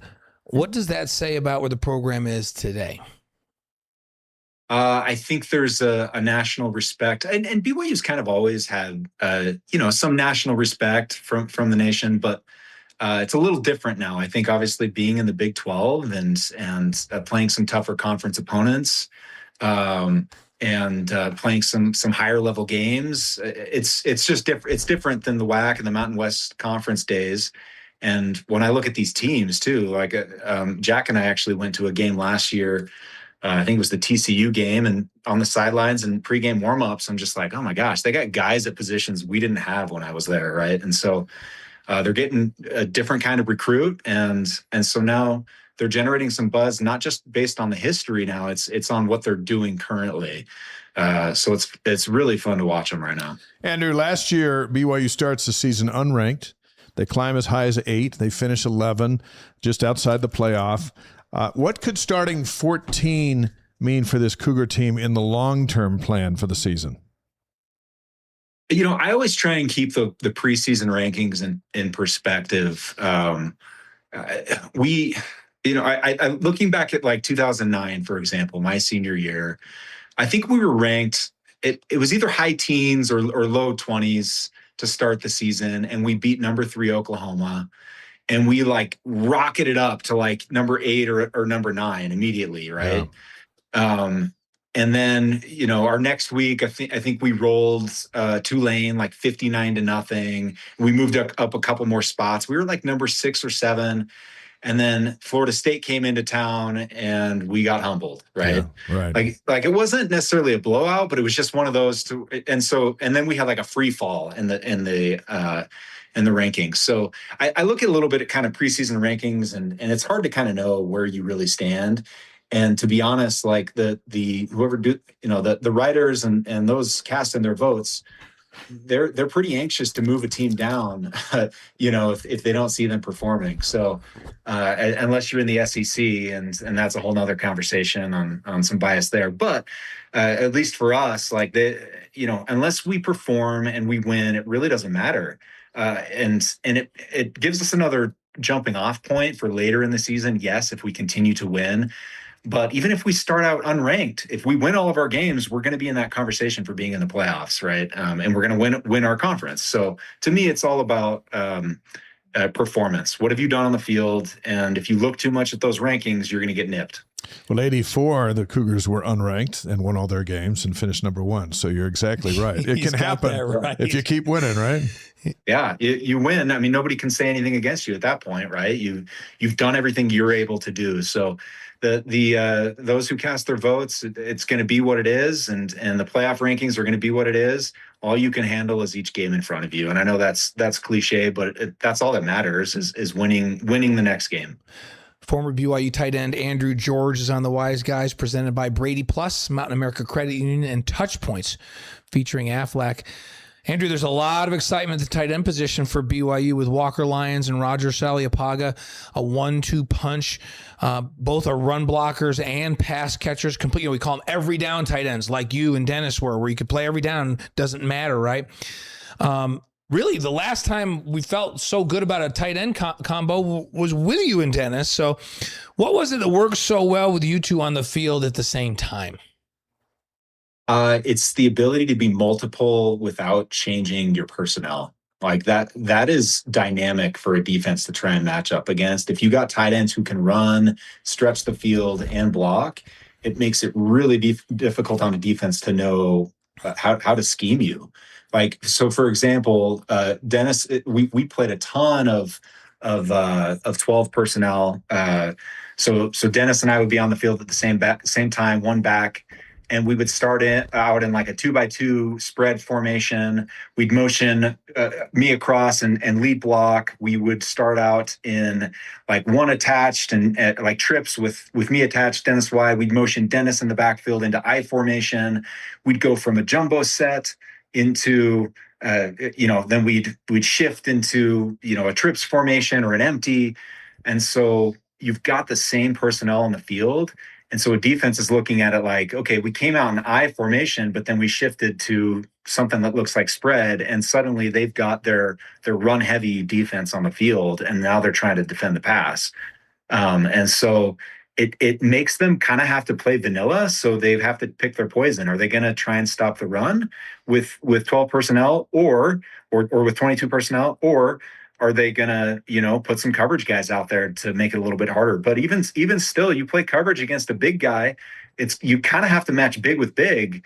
Otherwise, the tight end's going to push around, a light safety. So it creates matchup problems and makes it really difficult for a defense to scheme you up and to personnel what you're doing.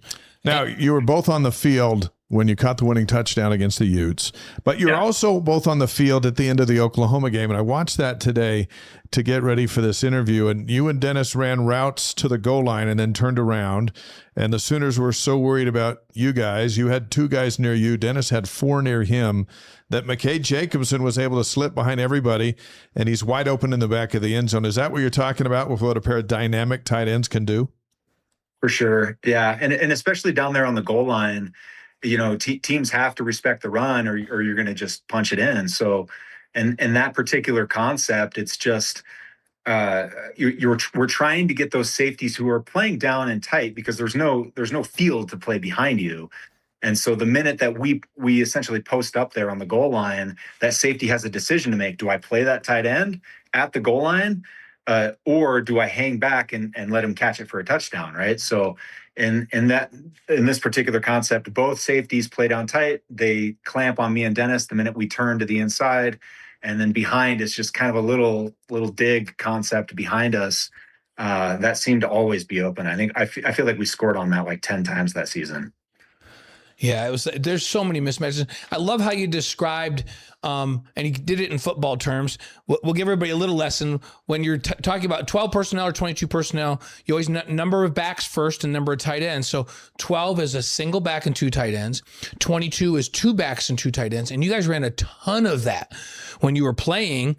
But the way you would line up, and you and Dennis could wide up wide. You go 2x2 where you guys were in the slot. You weren't even attached at tight end. Sometimes you're both attached at tight end, but you could line up in one thing and then shift to something else and really create problems for defenses. Do you see BYU doing that this year with Lions and with Saliapaga? Yes. Yeah, for sure. And I don't see why you wouldn't. I think again, it adds an extra dimension to your offense. It takes it does take a lot of work to get that right. You know what I mean? We did it a ton. And the flip side of that is I think BYU's got some really good receivers on the outside this year who can stretch the field and do some dynamic things. So it'll be interesting to see how much 12 personnel they actually go with. But the strength of our offense back when Dennis and I played, no disrespect to our receivers, love them. But man, when you got Harvey Younga and you got Manasseh Tonga, right, and you got Fui Vakapuna, at running back, you want those guys on the field as much as possible. And then you mix in those 2 tight ends with them. So 22 or 12, we ran a ton because that was the strength of the offense for us was our backs and our tight ends, and created a lot of problems. But also it created a lot of single matchups on the outside. So So that can happen too with this team is lean on those backs and those tight ends and get teams to play them and play from the inside out. And now you're going to have single coverage on the outside for those skilled wide receivers they got on the team. On the stream from Australia, we welcome in Timothy. So we're in Australia and Singapore and all over the world, all over the country here tonight on the Wise Guys with Andrew George. Lions and Sally Apaga, they're both 6'4", between 235 and 245. You and Dennis were both 6'5", between 230, 240 together.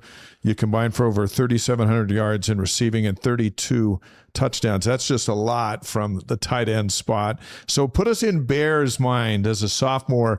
All those things you talked about are legit and true, and we've seen it in action. What does it mean for Bear to line up with one guy on the left and one guy on the right, just like Max had with you? I think it's a comfort level a lot of times for a quarterback, especially a young quarterback. Bear's coming into his second year. He's going to feel a lot more confident with things, but nothing makes you feel more confident than a 6'4", 6'5" tight end who can catch the ball with a big radius, right? So you can put it anywhere near him, and it's like the tight end's going to catch it or no one's going to catch it. At least that's how I always felt. I know Dennis felt the same way. And so there's a comfort level there for the quarterback. So if he's got, those big bodies on either side, with the right concept, it's like, oh man, it's an easier throw for the quarterback. He can throw it with confidence it can just help Bear really take that next step forward. And again, it's only going to open up things on the outside when the time is right. Creates mismatches. Is it as easy as like Max coming up to the line of scrimmage and going, oh, that little dude's on Andrew? Well, then he's open. Before the snap even happens, is it that simple? You pick out the guy that just can't match up and then throw it to that guy? Well, and the truth is perfect execution can beat perfect defense all the time. So last summer, we were at the BYU camp with my son Jack, and A-Rod and I were talking after camp one day, and we were talking about that final play against Utah. They had the perfect coverage on. They had basically like this clamp coverage where it was manned up across the board, and they played the safety down tight to try and take anything away over the middle. And there wasn't a lot of space for Max to throw that ball, right? But he trusted that I'm going to be able to body up the guy on me, and either I'm going to catch it or nobody's going to catch it. He fits it into a tight window. We're able to complete it. They missed the tackle, and that was that, even though they had the absolute perfect defense on for that play, right? And so our execution on that stuff, and again, the confidence and the timing and the rhythm and all those things that you develop with a quarterback, and that's what's going to be key for these tight ends right now, is how quickly they can develop that chemistry with Bear. And that'll kind of determine how fast they're able to move forward and create plays for those tight ends. Andrew, let's finish up with this one. The Cougars will be in your neck of the woods in Fort Collins on September 19th to play Colorado State. Feels like the entire family should run out the alumni flag. Is that are you planning to do that? What's up? Hey, I haven't been asked yet, but I think we'll be there. In fact, my daughter, who's probably more excited than anyone to go to the game, she's a soccer player, a good little soccer player. And so she keeps reminding me about the game, and she's been checking everyone's schedules, because we have seventh grade games, and I don't think Jack will have a game. That'll be on a Saturday, but she'll have soccer games, and so we're gonna have to see if we can make it up there and how early we can get there and all that. So we're planning to go, though. Isn't it nice that they'll play the Buffs every other year in your backyard, and then they'll go over and play Colorado State every blue moon, and you get the Cougars right there without having to get on an airplane. It's the best. It's the best. Keep coming this way, Cougs. We like watching you locally here. Hey, Drew, I need you to come join me, not next weekend, but the weekend after, because Weber State's playing Northern Colorado. Sweet. Gab's the D coordinator at Weber now, and so since Dave and I don't have a game on week 0, I'm going to come over to Greeley and watch him. You should come up and watch it with me. I'd love to. Yeah. I'll text you. I'll text you and we'll see. Yeah. Yeah, we'd love to come up. I'll bring Jack up. I'm sure he'd like to go see it too. That'd be really fun. You got BYU coaches on both sides. Northern Colorado is Ed Lamb and Elijah Tuiaki and all those guys, and then Weber State's got Gavin and Tanner Jacobson. All those guys on the Weber side. So it's a bunch of BYU coaches going against each other. I'll text you. So awesome. I'd love it. That'd be great. Man. Hey, give our best to Tani and your family. Have a wonderful fall season, and thanks for joining us tonight. Awesome. Thanks, guys. Good to chat with you. Andrew George, 6'5", big tight end for the Cougars. I love the picture he painted for these other two big tight ends coming in. Could it be the next two? Could it be the next big 1-2 punch since Pitta and George? The way he described the strategy that you use with two tight ends as good as they were, both NFL caliber tight ends, it made me excited for what could be for BYU this year and how the mismatches that they could create. Fun stuff. That is good stuff. Our next guest is living proof that opportunities provided by BYU-Pathway Worldwide can be a game changer.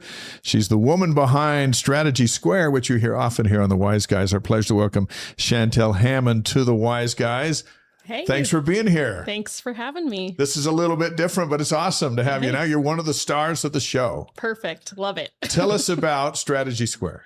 Well, Strategy Square is a business I started after leaving a marketing agency a few years ago, and recognizing that there's a lot of people that come in and are looking for marketing help and support, and they hire an agency to do it for them, and then they're frustrated and wondering why it didn't change things for them. Yeah. And it's because they're lacking a full marketing strategy. So Strategy Square is all about helping them build out that strategy and then help with that strategy's guidance, helping them understand, okay, these are the tools you should be using that will actually drive change, and here's how you should use them. And it's social media. It's like full marketing, like using every aspect of marketing, but social media is a big part of that, right? Yeah, for sure. And social media is a huge tool nowadays in any marketing strategy. Not all marketing strategies, but a lot of them. And the problem is everybody thinks, oh, I need to be doing social media. And they think if they just throw content up, it's going to make or break their business. And there's a little bit more to social media than that. There's different levers you can pull to help it work for your business, and which ones you should pull depend on your business. So before your business and before the ad agency, there's BYU Pathway Worldwide. How did you first get in contact with that? Well, I'm like one of the originals. Not really. I went through the Pathways program back in 2012. Wow. And they were, I think it had just come out of the pilot series at that point, but they were starting to like branch it out into other areas. And I lived in Colorado at the time. And it's actually an interesting story. They announced that they were going to have a fireside for the Pathways program. And I had 3 young kids at home and had stopped my degree to help my husband get through his schooling years before. And I had transferred to UCCS and did a semester there, but then kept having kids and it just got really hard. So when I heard about Pathways, I was like, well, I'm definitely going to go check this out. So the fireside's coming up and I had it on my calendar, and lo and behold, a wildfire rolled through our neighborhood. And we were evacuated from our home. So I went to this fireside. Everybody's in like church dress and like, listening. And I'm in jeans and a t-shirt because I was out of my home and didn't know if I had a house at that point. So, but yeah, then we got started in Pathways after that. Did not lose my house. We're good. Our ward was affected, and most of the homes that were lost were in our ward. But yeah, I started the Pathways program, and the way it worked was there's a year that you do in the Pathways program, and I cranked that out in 2012 and then matriculated to be a BYU Idaho online student and got to kind of go at my own pace at that point. So you transitioned from BYU Pathway to BYU Idaho online. Is that how other people do it as well? Is that what typical pathway? Yeah. So you matriculate. So the Pathways program is like 3 semesters, and you take 2 classes each. And I don't know if they've changed a lot, which specific classes, so I won't say which ones, but you take 2 semesters, 1 religion and 1 like general education class each semester. And you had to, at the time, we had to go on to a campus to be like a satellite campus for the BYU Idaho location. And then after you complete a full year of that, then you matriculate to being an online BYU Idaho online student. And then you're only limited to like, what does the school offer? What programs does the school offer at that point? So you're a young mom, your husband's working, you got a lot of stuff going on, you're busy with church. How do you make BYU Pathway work for you? Well, my husband he's always been super supportive. He was, basically if I say like, okay, I feel like I need to do this, he's like, cool, let's make it happen. Funny story. So I started in like the end of August, so about this time of year in 2012. And I think it was early September, he got a call from the stake just saying like, hey, we're going to can you come meet with the stake president? But they only asked him. But it was on a Pathways night. So I went to my Pathways stuff. We dropped our kids off at a friend's house to be babysat. And my husband went to this meeting. And then he texts me while I'm in class and he's like, can you step out? And I was like, why? So I step out. They called him to be a bishop. Wow.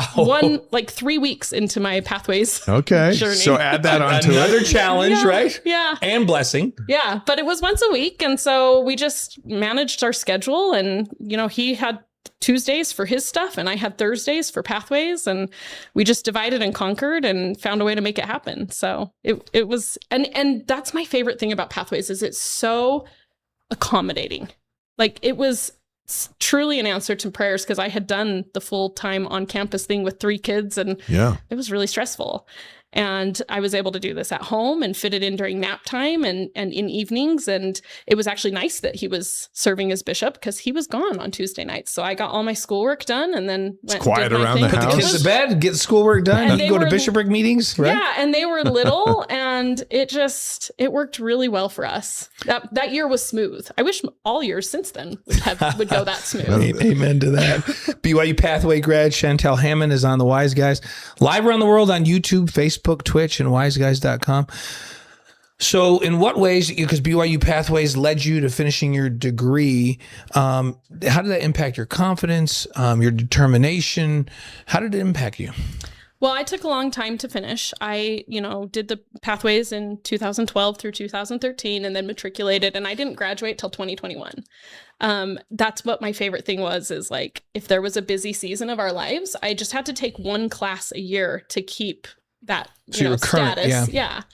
And then when things were a little bit easier, I'd take a full-time semester. So I eventually got through and I graduated in 2021 and didn't really have a plan to start going back to work. But, things got crazy and economies got tricky and inflation happened and all of this fun stuff. And so I decided to start looking for work. And because of Pathways, there were jobs that I was willing to apply for that I would have been intimidated by before. And that's how I ended up getting into a marketing agency. And it started this whole career. Like if I hadn't done Pathways, I would have been playing small and holding myself back a lot. It feels like the goal of BYU Pathway is to provide an opportunity at really a low cost for anybody inside the church or out, anywhere in the world, to improve their education so they're in a place to improve their employment. And I think that's a perfect story. You didn't know what was going to happen next, but you were just prepared for it. Yeah. And doors were open because of my experience. There were classes I took through BYUI Online that really piqued my interest in marketing. And I had kind of a marketing background. I had started a business at one point and had to market my own business. But Pathways and the classes that were offered through my degree were amazing. And I was able to, branch out and say, okay, let's try for this marketing agency and see if they'll let me in. I love it. Do you like, she's just BYU Pathway Worldwide. Don't play small. How about that? That's a good. Is that a good marketing niche right there? tool, Because she said it taught me not to play small. BYU Pathway Worldwide. Don't play small. Before we do 5 questions, which are presented by Strategy Square, your company. Yeah, these are presented by you. Anybody listening to this interview tonight who might be a mom with kids and hasn't finished their education or hasn't started their education and don't have a lot of time for it, what do you say to them? I say go for it. I did it with little kids at home, and I honestly, it was like the best time to do it because as they get older, they get busier and it would have been harder to fit it in.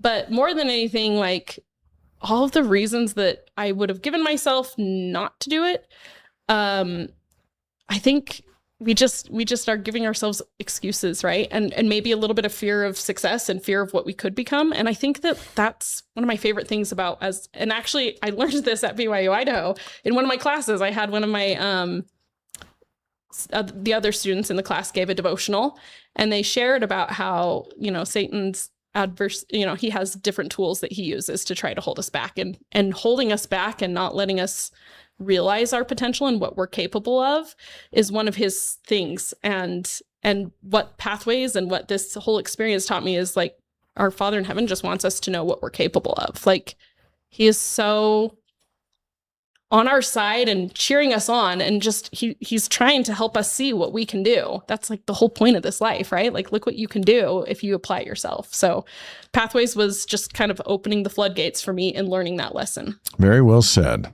Very well said. It's time for 5 questions. Let's do this. For Chantell, presented by Strategy Squared. Learn how Chantell can help your business grow through social media. You can reach her at strategysquared.co. You ready? You ready for this? Let's do it. Your favorite sports movie? I think I should be ready for these. I know all these questions. Yeah, you sponsor the segment. We changed them up a little bit. We knew you were coming. We changed them for you. do.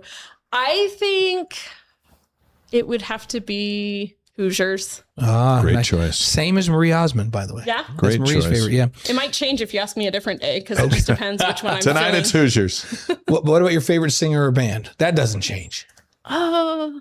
I would say right now it's Jack Johnson. Jack Johnson.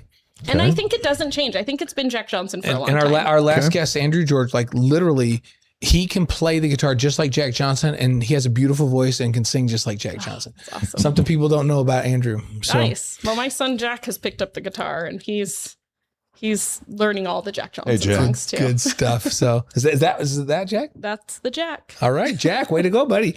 All right, your favorite place to eat? Okay, this one's a little bit of a sensitive topic because my favorite place ever is Chewy's. Like Chewy's Tex-Mex. And it is everywhere, but it's not here in Utah. And it's like Chewy's isn't in Utah? No, we moved from Colorado to Utah a year ago, and I am still not okay that there's no Chewy's. So when I'm over at the Northern Colorado game in 2 weeks, I need to go to Chewy's. Mm-hmm. Do they have one up near Greeley and up Yeah, they have them all over in Colorado, and they have them in like Texas. They have them everywhere. Just they just not don't here. have them here. Chewy's it is for me. Chewy's. Okay. What about your favorite BYU moment? I think, I have some old ones, but I think that this year, like seriously watching Jane has been really cool. I was a cross country runner growing up. So watching Jane and seeing her break these records and, just a freshman girl from, I'm kind of smitten by Jane. All right. I really Well, love she's her got a story. big year coming. She's going to come back to I'm favorite so to win excited. the National Cross Country Championship this year. I'm So so here we go. excited. It's going to be fun. Okay, and number 5, your favorite thing about BYU Pathway Worldwide? Honestly, it is just the confidence that it gave me. The confidence that it gave me, but the confidence I've seen it give so many other people. I know we get to have all these awesome people come on and tell their stories every week, and it is just so inspiring to hear their stories and know that this is something that clearly came from God because of the transformation that it makes in us at the individual level. Well, you're an awesome story too. Yes, you are, Thank Chantell. you. Nice job. Thank you for being me here. 2 themes today. You gave me don't play small, Don't play small. but you also gave me don't be afraid of what you can become. Yeah. Cool. Those are great themes. So Love it. Linda on the stream says, I love Chewy's. Just got there in Colorado recently. So there you go. Yeah, I miss Yeah. it. Anytime I travel. Timothy's in from Australia. I wonder if there's Chewy's in Australia. Ooh, if there is, I'm going to be real mad at Utah. Give our best to Sean. Thank you for Thanks being so here much, and Chantell. being part of the show. Thank you. In more ways than one, you can reach Chantell at strategysquared.co. Also get more information on the benefits of BYU Pathway Worldwide at byupathway.edu. Thanks for bringing Jack and coming over. We appreciate you. It's time for our super fans. As we roll those out, we want to remind you, Quick Quack Car Wash supports the Wise Guys. This week, Quick Quack's back in California, celebrating 2 more grand openings, one in Northern California and Orangevale near Sacramento, and the others in Chula Vista in San Diego County of Southern California. Yeah, tonight's fundraiser in Orangevale is benefiting the family of community icon Christy Brown, who lost her battle with cancer in April. Her husband, Steve, and their 3 children will continue to build on her legacy. The fundraiser in Chula Vista is supporting the nonprofit Voices for Children, which believes that every child deserves a safe and permanent home. And to that end, will provide a trained, court-appointed special advocate volunteer to every abused, abandoned, or neglected child who needs one, and advocate to improve the lives of children in the foster care system. So Quick Quack is cleaning cars. They're changing the world. As usual, there'll be 12 days of free car washes at the 2 new locations. Cougar fans, you know what to do. So get your car washed at Quick Quack. They're BYU grads. They're doing good things. And if you have a nomination for a fundraiser, go to quickquack.com/preview fundraisers. And remember, theme. Yeah. We've been talking about themes. Don't drive dirty. That's a good theme. That's the Quick Quack theme. Don't drive dirty. Those are words to live by. By the way, Timothy confirming in Australia, no Chewies down under. Barely any decent Mexican food at all, he says. So okay. Well, hang in there, Timothy. Give us a recommend of where to eat in Australia before the night's over here. Let's welcome our Hotel Park City Ruth's Chris super fan. When you're in Park City, treat yourself to something extraordinary. Escape to Hotel Park City, the area's #1 rated boutique hotel, where personalized service, mountain elegance, and peaceful surroundings create an unforgettable experience. This makes me hungry every time I read it. Yes, then savor the legendary tradition of Ruth's Chris Steakhouse, serving sizzling steaks on 500-degree plates for more than 60 years. It's the #1 steakhouse destination for BYU superfans who appreciate the very best. Hotel Park City and Ruth's Chris Steakhouse, where unforgettable memories begin. Reserve your stay and your table today. Our first superfan tonight is Bret Stailey, who joins us live from Jacksonville, Florida. We're getting deep into the evening, but Bret, thanks for hanging on with us and welcome. Thank you. It's an honor to be here. Hey, who you got there with you? I guess it's a night of sons named Jack. This is my son, Jack, too. Wait, does Jack play the piano and guitar as well? No, he actually wants to play the piano, though, so he's going to start learning soon. Good. Very nice, good. Nice shirt, Jack. Bret, what makes you a BYU super fan? Well, for me, it's a generational thing. I guess I'm a third-generation BYU fan. Started with my grandmother on my mom's side, but my dad was also a really, really big BYU fan. I grew up in New Mexico, so outside of the Utah. You were talking about that earlier, how being outside of Utah, you'd really have to work for it. And I grew up in New Mexico in the 80s and 90s. And so in the heart of, when we're in the WAC and Mountain West Conference, I grew up in New Mexico country. And so everybody around me was all New Mexico fans. Sure. I actually grew up in a little town called Aztec, New Mexico. And Blaine and Dave, you may remember Kevin Morris, who was the trainer, the head trainer for BYU. He is from my hometown there, and was good friends with my family. So he often actually got us into practices when we would go up and visit in Utah every now and then. He would sneak us into practices so we could watch the teams practice. That's awesome. But it's just generational. Been able to watch BYU my entire life. My dad was actually one of those satellite people where he bought a satellite, one of those big satellite dishes, so that we could watch them play as well as watch General Conference. And then, just after my mission, I was able to attend games with my grandmother, who had season tickets for decades. And I was able to go with her in her later years and attend with her. Fortunately or unfortunately, that was through the Croton years. So, well, there was a good one. There was one good one. Yeah, there were some good years there, but it was still fun, and it's still that really sealed my fanship. And now I live in Florida, where the games are late at night. Sometimes they don't get over until 1 or 2 o'clock in the morning, but we stay up and we watch them. We don't go to bed until the game's over or after the game's over, and depending on how my nerves are and how close the game is whether or not I can get to sleep. So if I can't get to sleep, then I'm absolutely watching the post-game show. Good. Wait a minute. So the post-game show doesn't put you to sleep, or it does put you to sleep? Which it does. I'm not sure what that meant. It does not. Okay, good. Hey, let's go back to your elementary school years. You talked about New Mexico. When you revealed to your music class your favorite song, what was it?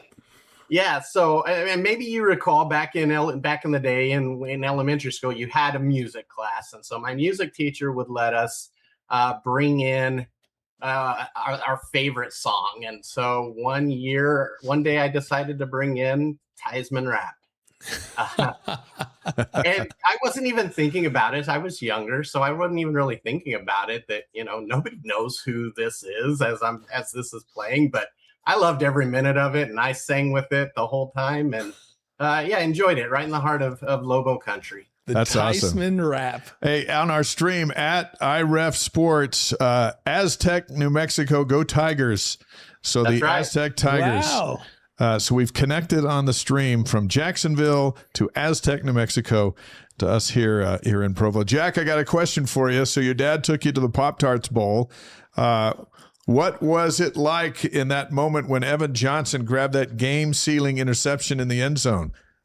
Oh, just beautiful. That was insane. That was right in front of us too. Yeah. Is that right? So were you down low enough to see a good picture of that?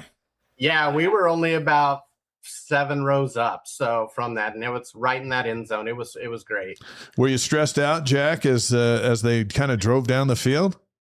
Yeah, that was that caused my stress levels to go up way too much. Were you I guys? had my Apple Watch on, and I looked back on it after the game, and my heart rate was concerningly high at that moment. That's awesome. Concerningly high. I love that. Were you with a big group of BYU fans when he did get the pick? What was it like? What did it feel like right there in that section? It was awesome. Just the loudness of it. Just the amount of BYU fans out there is insane. Yeah, it was a great showing, and definitely got really loud right at that moment. So we're clearly in the Cougar room of your house. Jack, look back there at those jerseys that we're staring at, and you got Yegor, you got Richie, you got Rob, you got Bear. Which is your favorite? Probably Yegor. Yegor's the very first one. This is actually his bedroom. So Is that right? Oh, man. These are his jerseys. And I said Yegor's playing on the East Coast, so you got that going for you. Yes. Yep. And AJ's we now got playing on the East Coast. AJ now too. So Yeah, that's cool. You got AJ You back got them there all too. autographed too. Nice. And you got Rob Wright, who might be the Big 12 Player of the Year this year, and you've already got him signed on your wall. That's good thinking ahead. Good work. yeah, we got that one just this last year when they came out here and played in Orlando. That's cool. All right, you two, we're going to play a game real quick, and then we'll let Jack get to bed because it's a school night, and we're staying up late. That's right. Bret and Jack Stailey, our Hotel Park City Ruth's Chris super fans on the Wise Guys, live around the world on YouTube, Facebook, Twitch, and wiseguys.com. We're going to play Where Were You? We'll present a scenario, and you tell us where you were when it happened, all right? And sometimes Jack wasn't alive when. Jack, you might not be around. But for if some Jack of was these. around on any of these, he can chime in. But Bret, where were you when BYU upset #1 Miami in 1990? You know, I knew you were going to ask this too. This is sadly, I was supposed to be at that game. Oh no! What happened? And I have at least one brother who will never let me live it down because I got sick the night before, and so we did not make the trip up. So sadly, I was in Aztec watching it when I should have been at the game. Oh man! He got sick during the biggest game in the history of LaVell Edwards Stadium. That's a story right there. At least you know where you were. You know where you were watching it at home. How about where were you when Max Hall hit McKay Christensen in the end zone to upset #3 Oklahoma in 2009? We were actually living in Utah at the time, so that was actually the year before Jack was born. But we were in Pleasant Grove, Utah at the time, and I was watching from there. Okay. And Andrew George, who was just on the show with us, I don't know if you got to hear Andrew, told us where he was. He was a decoy with like 3 defenders on him. Dennis was on the other side of the end zone with 3 or 4 defenders on him so that McKay could catch that pass. Yeah, that was awesome. All right, here's another one. Where were you when Taysom Hill jumped over the Texas defender on his way to the end zone in 2014?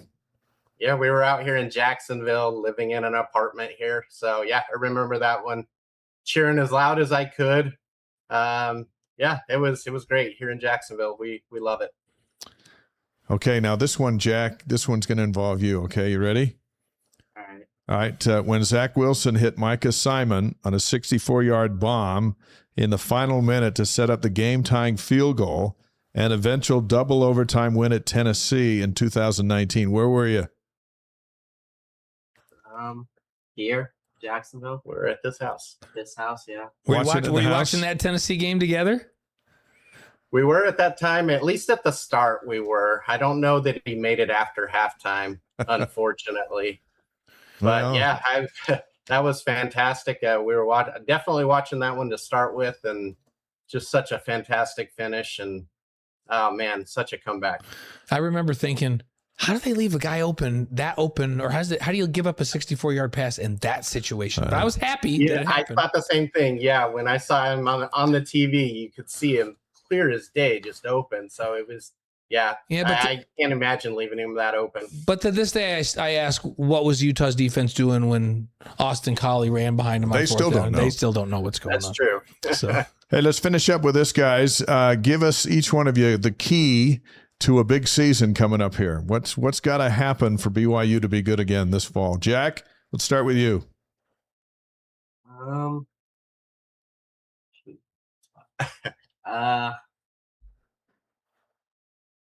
LJ is going to be the biggest key, honestly, to me. Okay. there you go.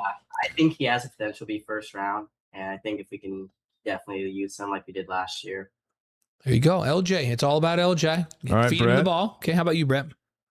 For me, I think the key is probably the unknown that I have right now, and that's special teams. I feel really confident with our offense and defense both, but our special teams all around, from the coordinator on down to the deep snapper, everybody is pretty much new. So that's where our unknown is. And so if we can have a steady special teams showing each game, I think we'll be good. All right, LJ and special teams.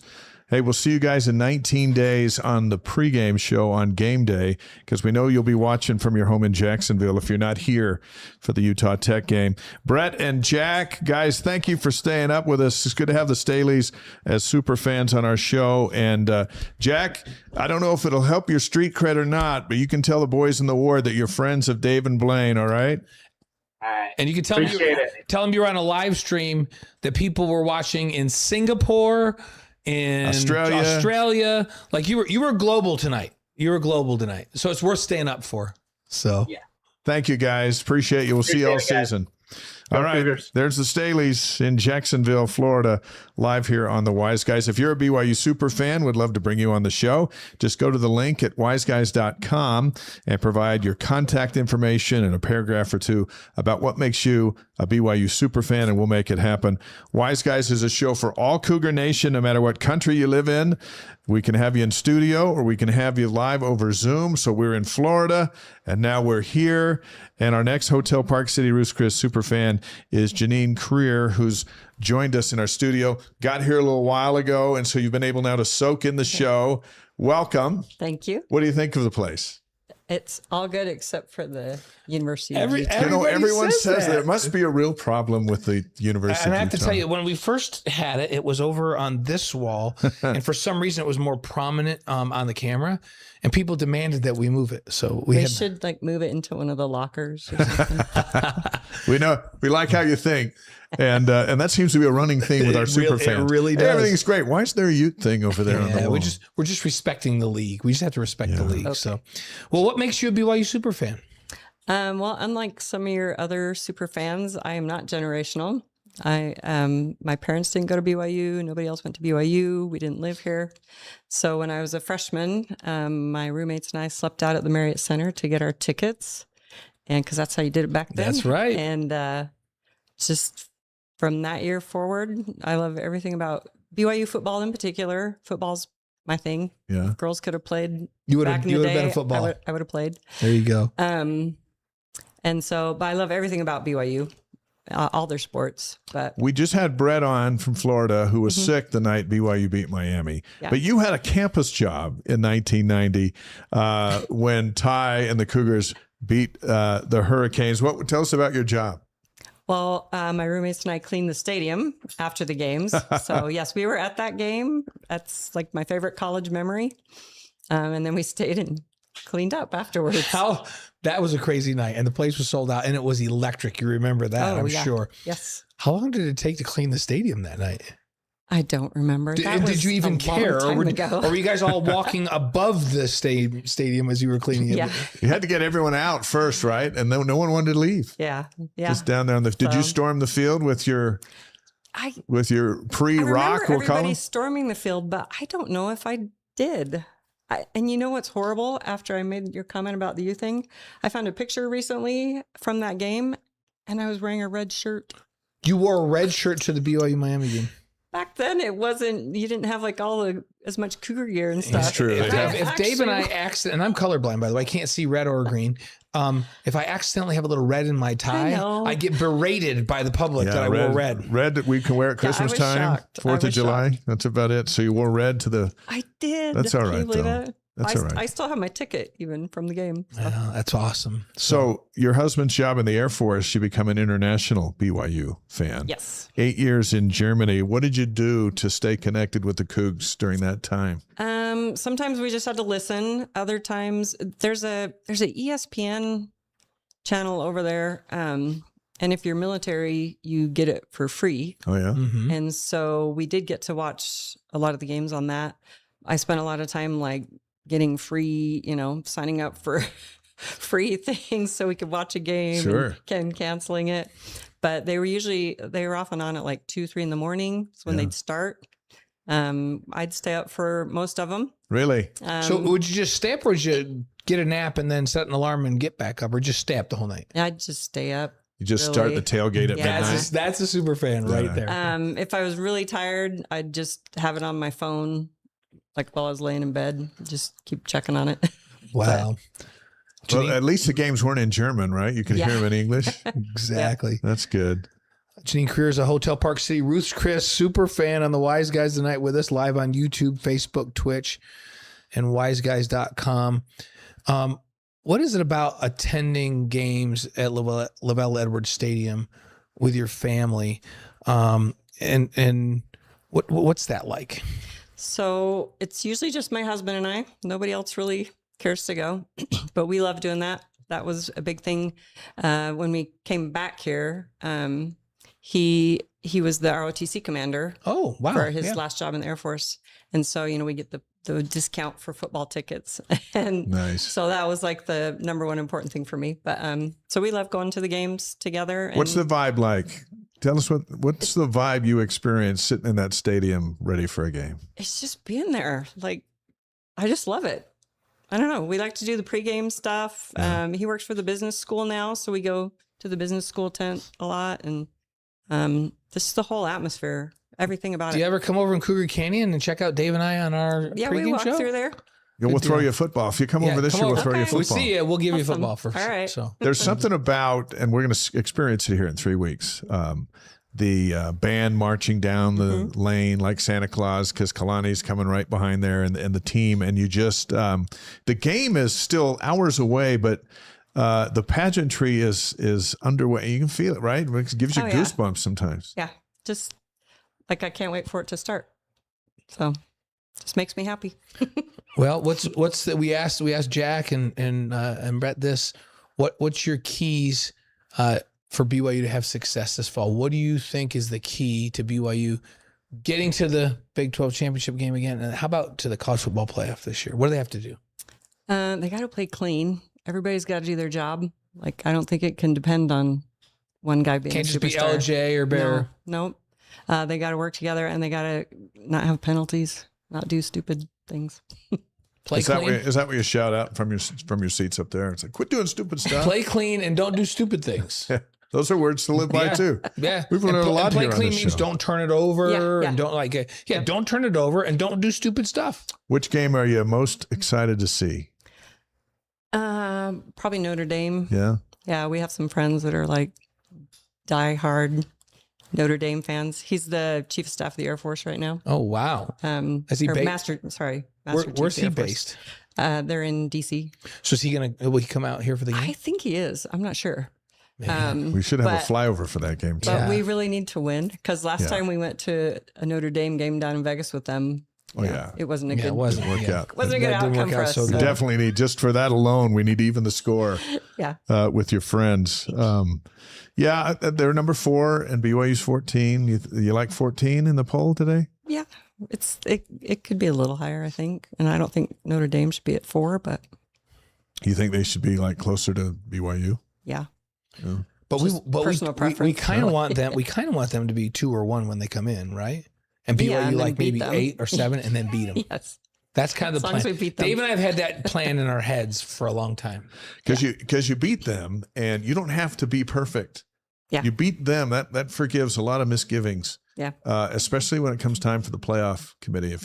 If you're sitting at 13 or 12 or 11 going into that final pull and you beat Notre Dame, then you should be in, right? Yeah, of course.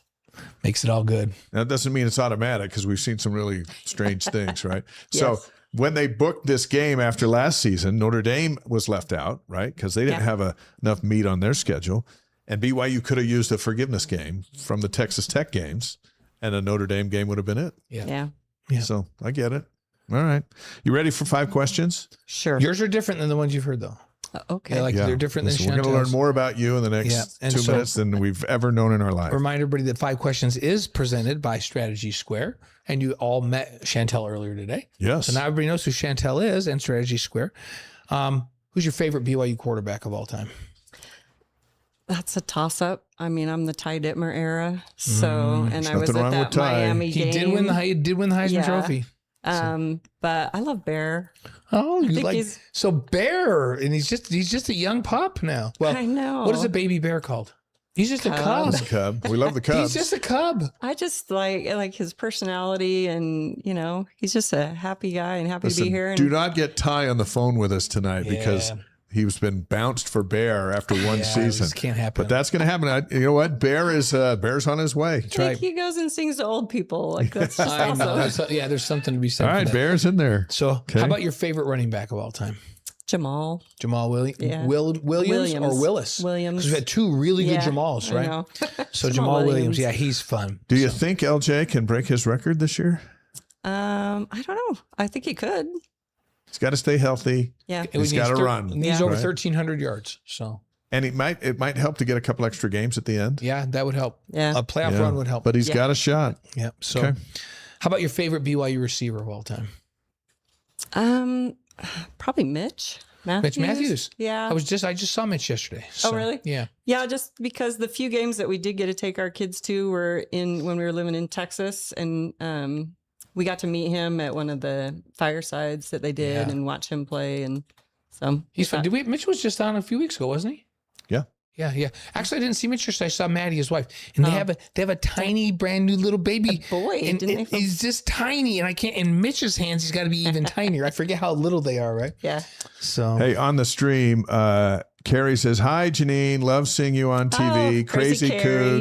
Yep. Love you. You rock." So there you go. We met him and his wife on the cruise last that year. right? And got to be that- friends. Yeah. that was a lot of fun. So Yep. you going this next summer?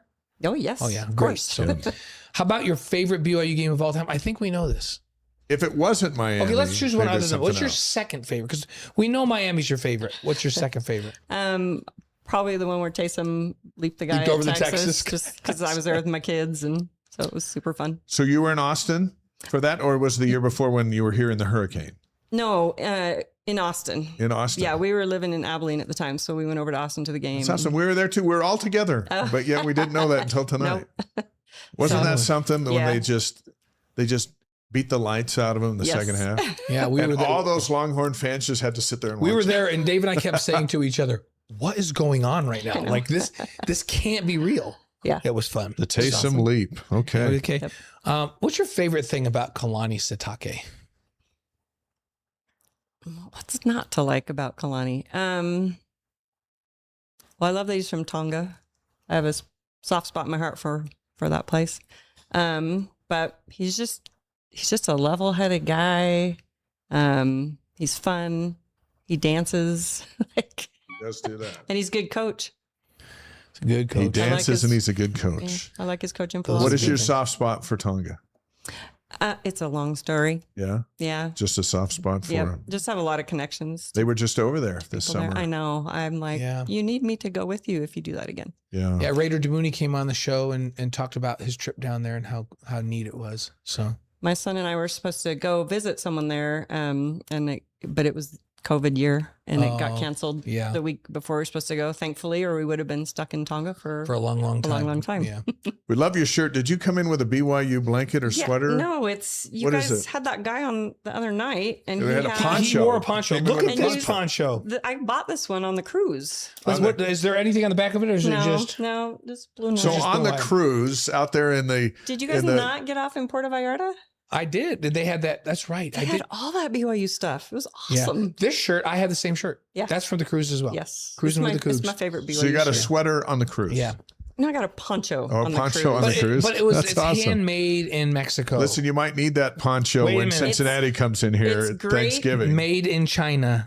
No, it doesn't say that. It's bought in It's- Puerto Rico, It's made a in great China. extra layer on cold game days. That's a great. That was great. That's awesome. So- thanks for sticking around tonight and Yeah, coming it's on the been show. It's we love the super fans. Everyone's a fan in some form, and we call them super fans because the stories are. You know, you clean the stadium the night Ty Detmer beat the #1 team in the country, which got him the Heisman Trophy, which got him the NFL, and we were just talking about with him. We're just linked in so many different experiences, and some of them, as my wife has come to learn, some of them are tied into sports. Yeah. And sports matter. Yep, they do. All right, what's your record prediction for the season coming up? I don't know. Regular season, 12 games. You don't have to pick how far they go in the playoffs, but regular season. Regular season, come on. They have 12 games in the regular season. So We're going to write it down. before they go to the college football playoff. What's the record going to be? I love my Cougs, so I'm going to say 12-0. 12-0. That's a shocker. I love it. That's breaking news. Janene said Janine's 12-0. going 12-0. 12-0. Thanks for hanging with us. And thanks for for having watching me. our show. So glad to have you here with us. Great to have Janene and Brett and Jack on the stream from Florida. Our BYU super fans are presented by Hotel Park City and Ruth's Chris Steakhouse. Their most popular stay package includes a $150 dining credit in Ruth's Chris Steakhouse. Advanced bookings required. Just call the reservations manager at Hotel Park City, and that number is 435-940-5077, and mention Wise Guys BYU Superfan and get some special offers. So we had great super fans here tonight. Yeah, so fun. So should we head out of here with On This Day? Let's do it. Let's head down the home stretch. August 17th was a big day in history because in 1939, on this day, The Wizard of Oz premiered in New York. That's pretty cool. How about Thomas on the stream before we go much further? A Tongan BYU fan watching from Auckland, New Zealand. Here, I think this is great. Great to have you on the Thomas. stream, Thomas. I think this is our first from New Zealand. I think so. So Singapore, New it's Zealand, it's not our first Perth, Australia. It's not our first Tongan BYU fan on the stream, but it is our first watching from Auckland. It's football season because Cougar fans from all over the world So are tonight we've coming got back. all over the state of Utah, all over the United States, guests from Florida, All over the world. guests from Colorado and Andrew George, and then we've got folks on the stream from Australia and from Singapore and from New Zealand, and man. So, yeah, as you mentioned, on this day, we were exposed to those flying monkeys, which freaked Wizard me of out Oz as a in New kid. York, yeah. Freaked me They're out. scary. 1957 on this day, Phillies slugger Richie Osborne hits a fan, Alice Roth, twice in the same at bat with a foul ball. The first one broke her nose. The second one hit her while she was on a stretcher. That's a bad day right there. You did the research on this, Poor and when Alice. I read that earlier, I was just like, that is impossible. That's hey. a bad day for Alice. Hang in there, Alice. So, Wow. and in 1973, Mets first baseman Willie Mays hit his 660th and final home run. Great Willie Mays. 1987 on this day, Muhammad Ali elected to the Ring Magazine Boxing Hall of Fame. Yes, he was. So, in 2016, Americans sweep the women's 100-meter hurdles in the Rio Olympics. It was the first time the U.S. has swept medals in an Olympic track and field event. How about that? And the United States is usually pretty good in track and field, but they've never swept the medals. August 17th, birthdays. In 1786, Davy Crockett was born. Yeah. Davy Crockett, I remember playing as if I was Davy Crockett in the orchard in our backyard growing up. He's a man of the wild frontier, yeah. Yeah. Born on a mountaintop in Tennessee, right? Yeah, and then, you know what? I always got him confused with Daniel Boone. Yeah, Because biggest they man wore in the the land same. of the They wore the free. same hats. He killed himself at a bar when he was only 3. That's Davy Crockett. Bear, 'cause, yeah, he was tough. Yep. 1943, Robert De Niro. 1963, John Gruden. Yeah, born. Coach Gruden. In 1970, Jim Courier, 4-time Grand Slam singles champ in tennis. Our Wise Guys inspirational quote of the week is from Willie Mays, who, as Blaine mentioned, hit his final home run on this day in 1973. Willie said, I remember the last season I played. I went home after a ball game one day, lay down on my bed, and tears came to my eyes. How can you explain that? It's like crying for your mother after she's gone. You cry because you love her. I cried, I guess, because I loved baseball and I knew I had to leave it. I like how you read these with a little extra drama. Yeah, I try. Some drama in your voice. I try. To recreate it. I was trying to recreate. That's a great I quote. love watching Willie Mays, like a center field home run or a long ball would be hit to center field, and you would turn, you would run, and he would catch it over his shoulder like a wide receiver would catch it. He was an artist out in the outfield. Gary Scheide always talked about watching Willie Mays growing up 'cause he's a Giants fan. Such a great player. And in fact, Scott on the stream here late, just before we say goodnight, says, I'll never forget the game in 1973 when Jay Miller caught 22 passes from Gary Scheide. That's right. That's his BYU And by the home. way, Jay Miller, when I was in high school, was the offensive coordinator and receivers coach at Brown University. And he called me and was recruiting me to come to Brown University. I was back there in upstate New York. And when he called me, he says, this is Jay Miller. I knew a little of the history. I was like, wait a minute, Jay Miller, BYU wide receiver Jay Miller? He goes, the one and only. And that game where he just caught everything, and well, I think Gary threw every other ball at him. But yeah, he did. Yeah, they Jay got the Miller. record.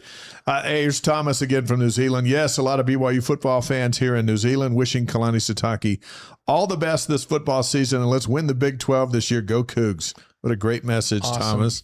Thanks for taking in the Wise Guys in New Zealand tonight.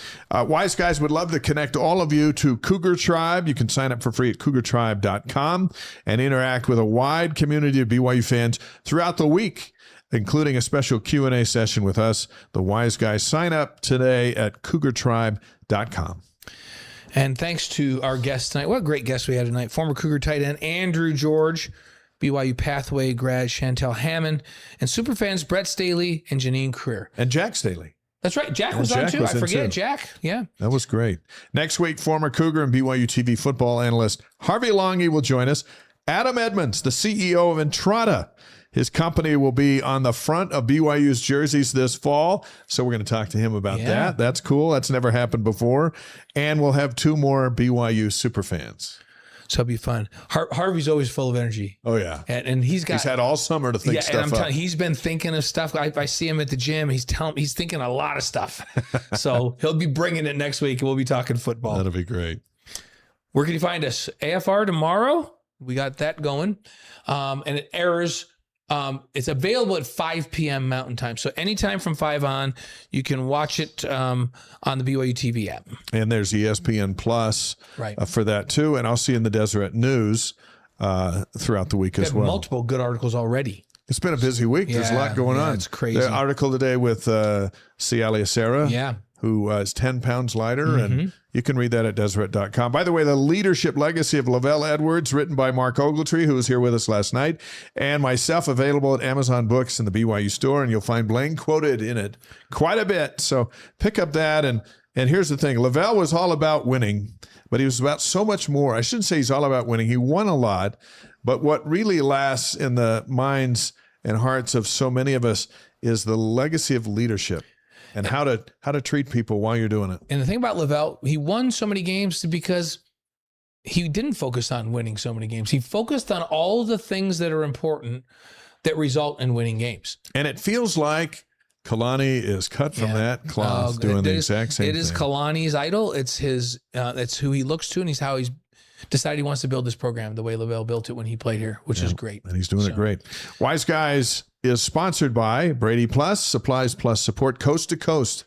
Find out more at bradyplus.com. By Mountain America Credit Union, empowering dreams for over 80 years. Learn what they can do for you at macu.com. And by Touchpoints, featuring Aflac. Learn how Touchpoints text platform can enhance your company's communication at touchpointspro.com. Plus, let Aflac save you money on insurance. Click the link in the chat and in the show notes and get a free consultation with our friend and former Coug, Brian Nixon. Our Re-Lyte Athlete of the Week, presented by Redmond. The secret is in the salt. Learn what it can do for you at redmond.com. Re-Lyte is fueling the athletes you cheer for. Let it fuel you too. How about Brynnli Tolbert?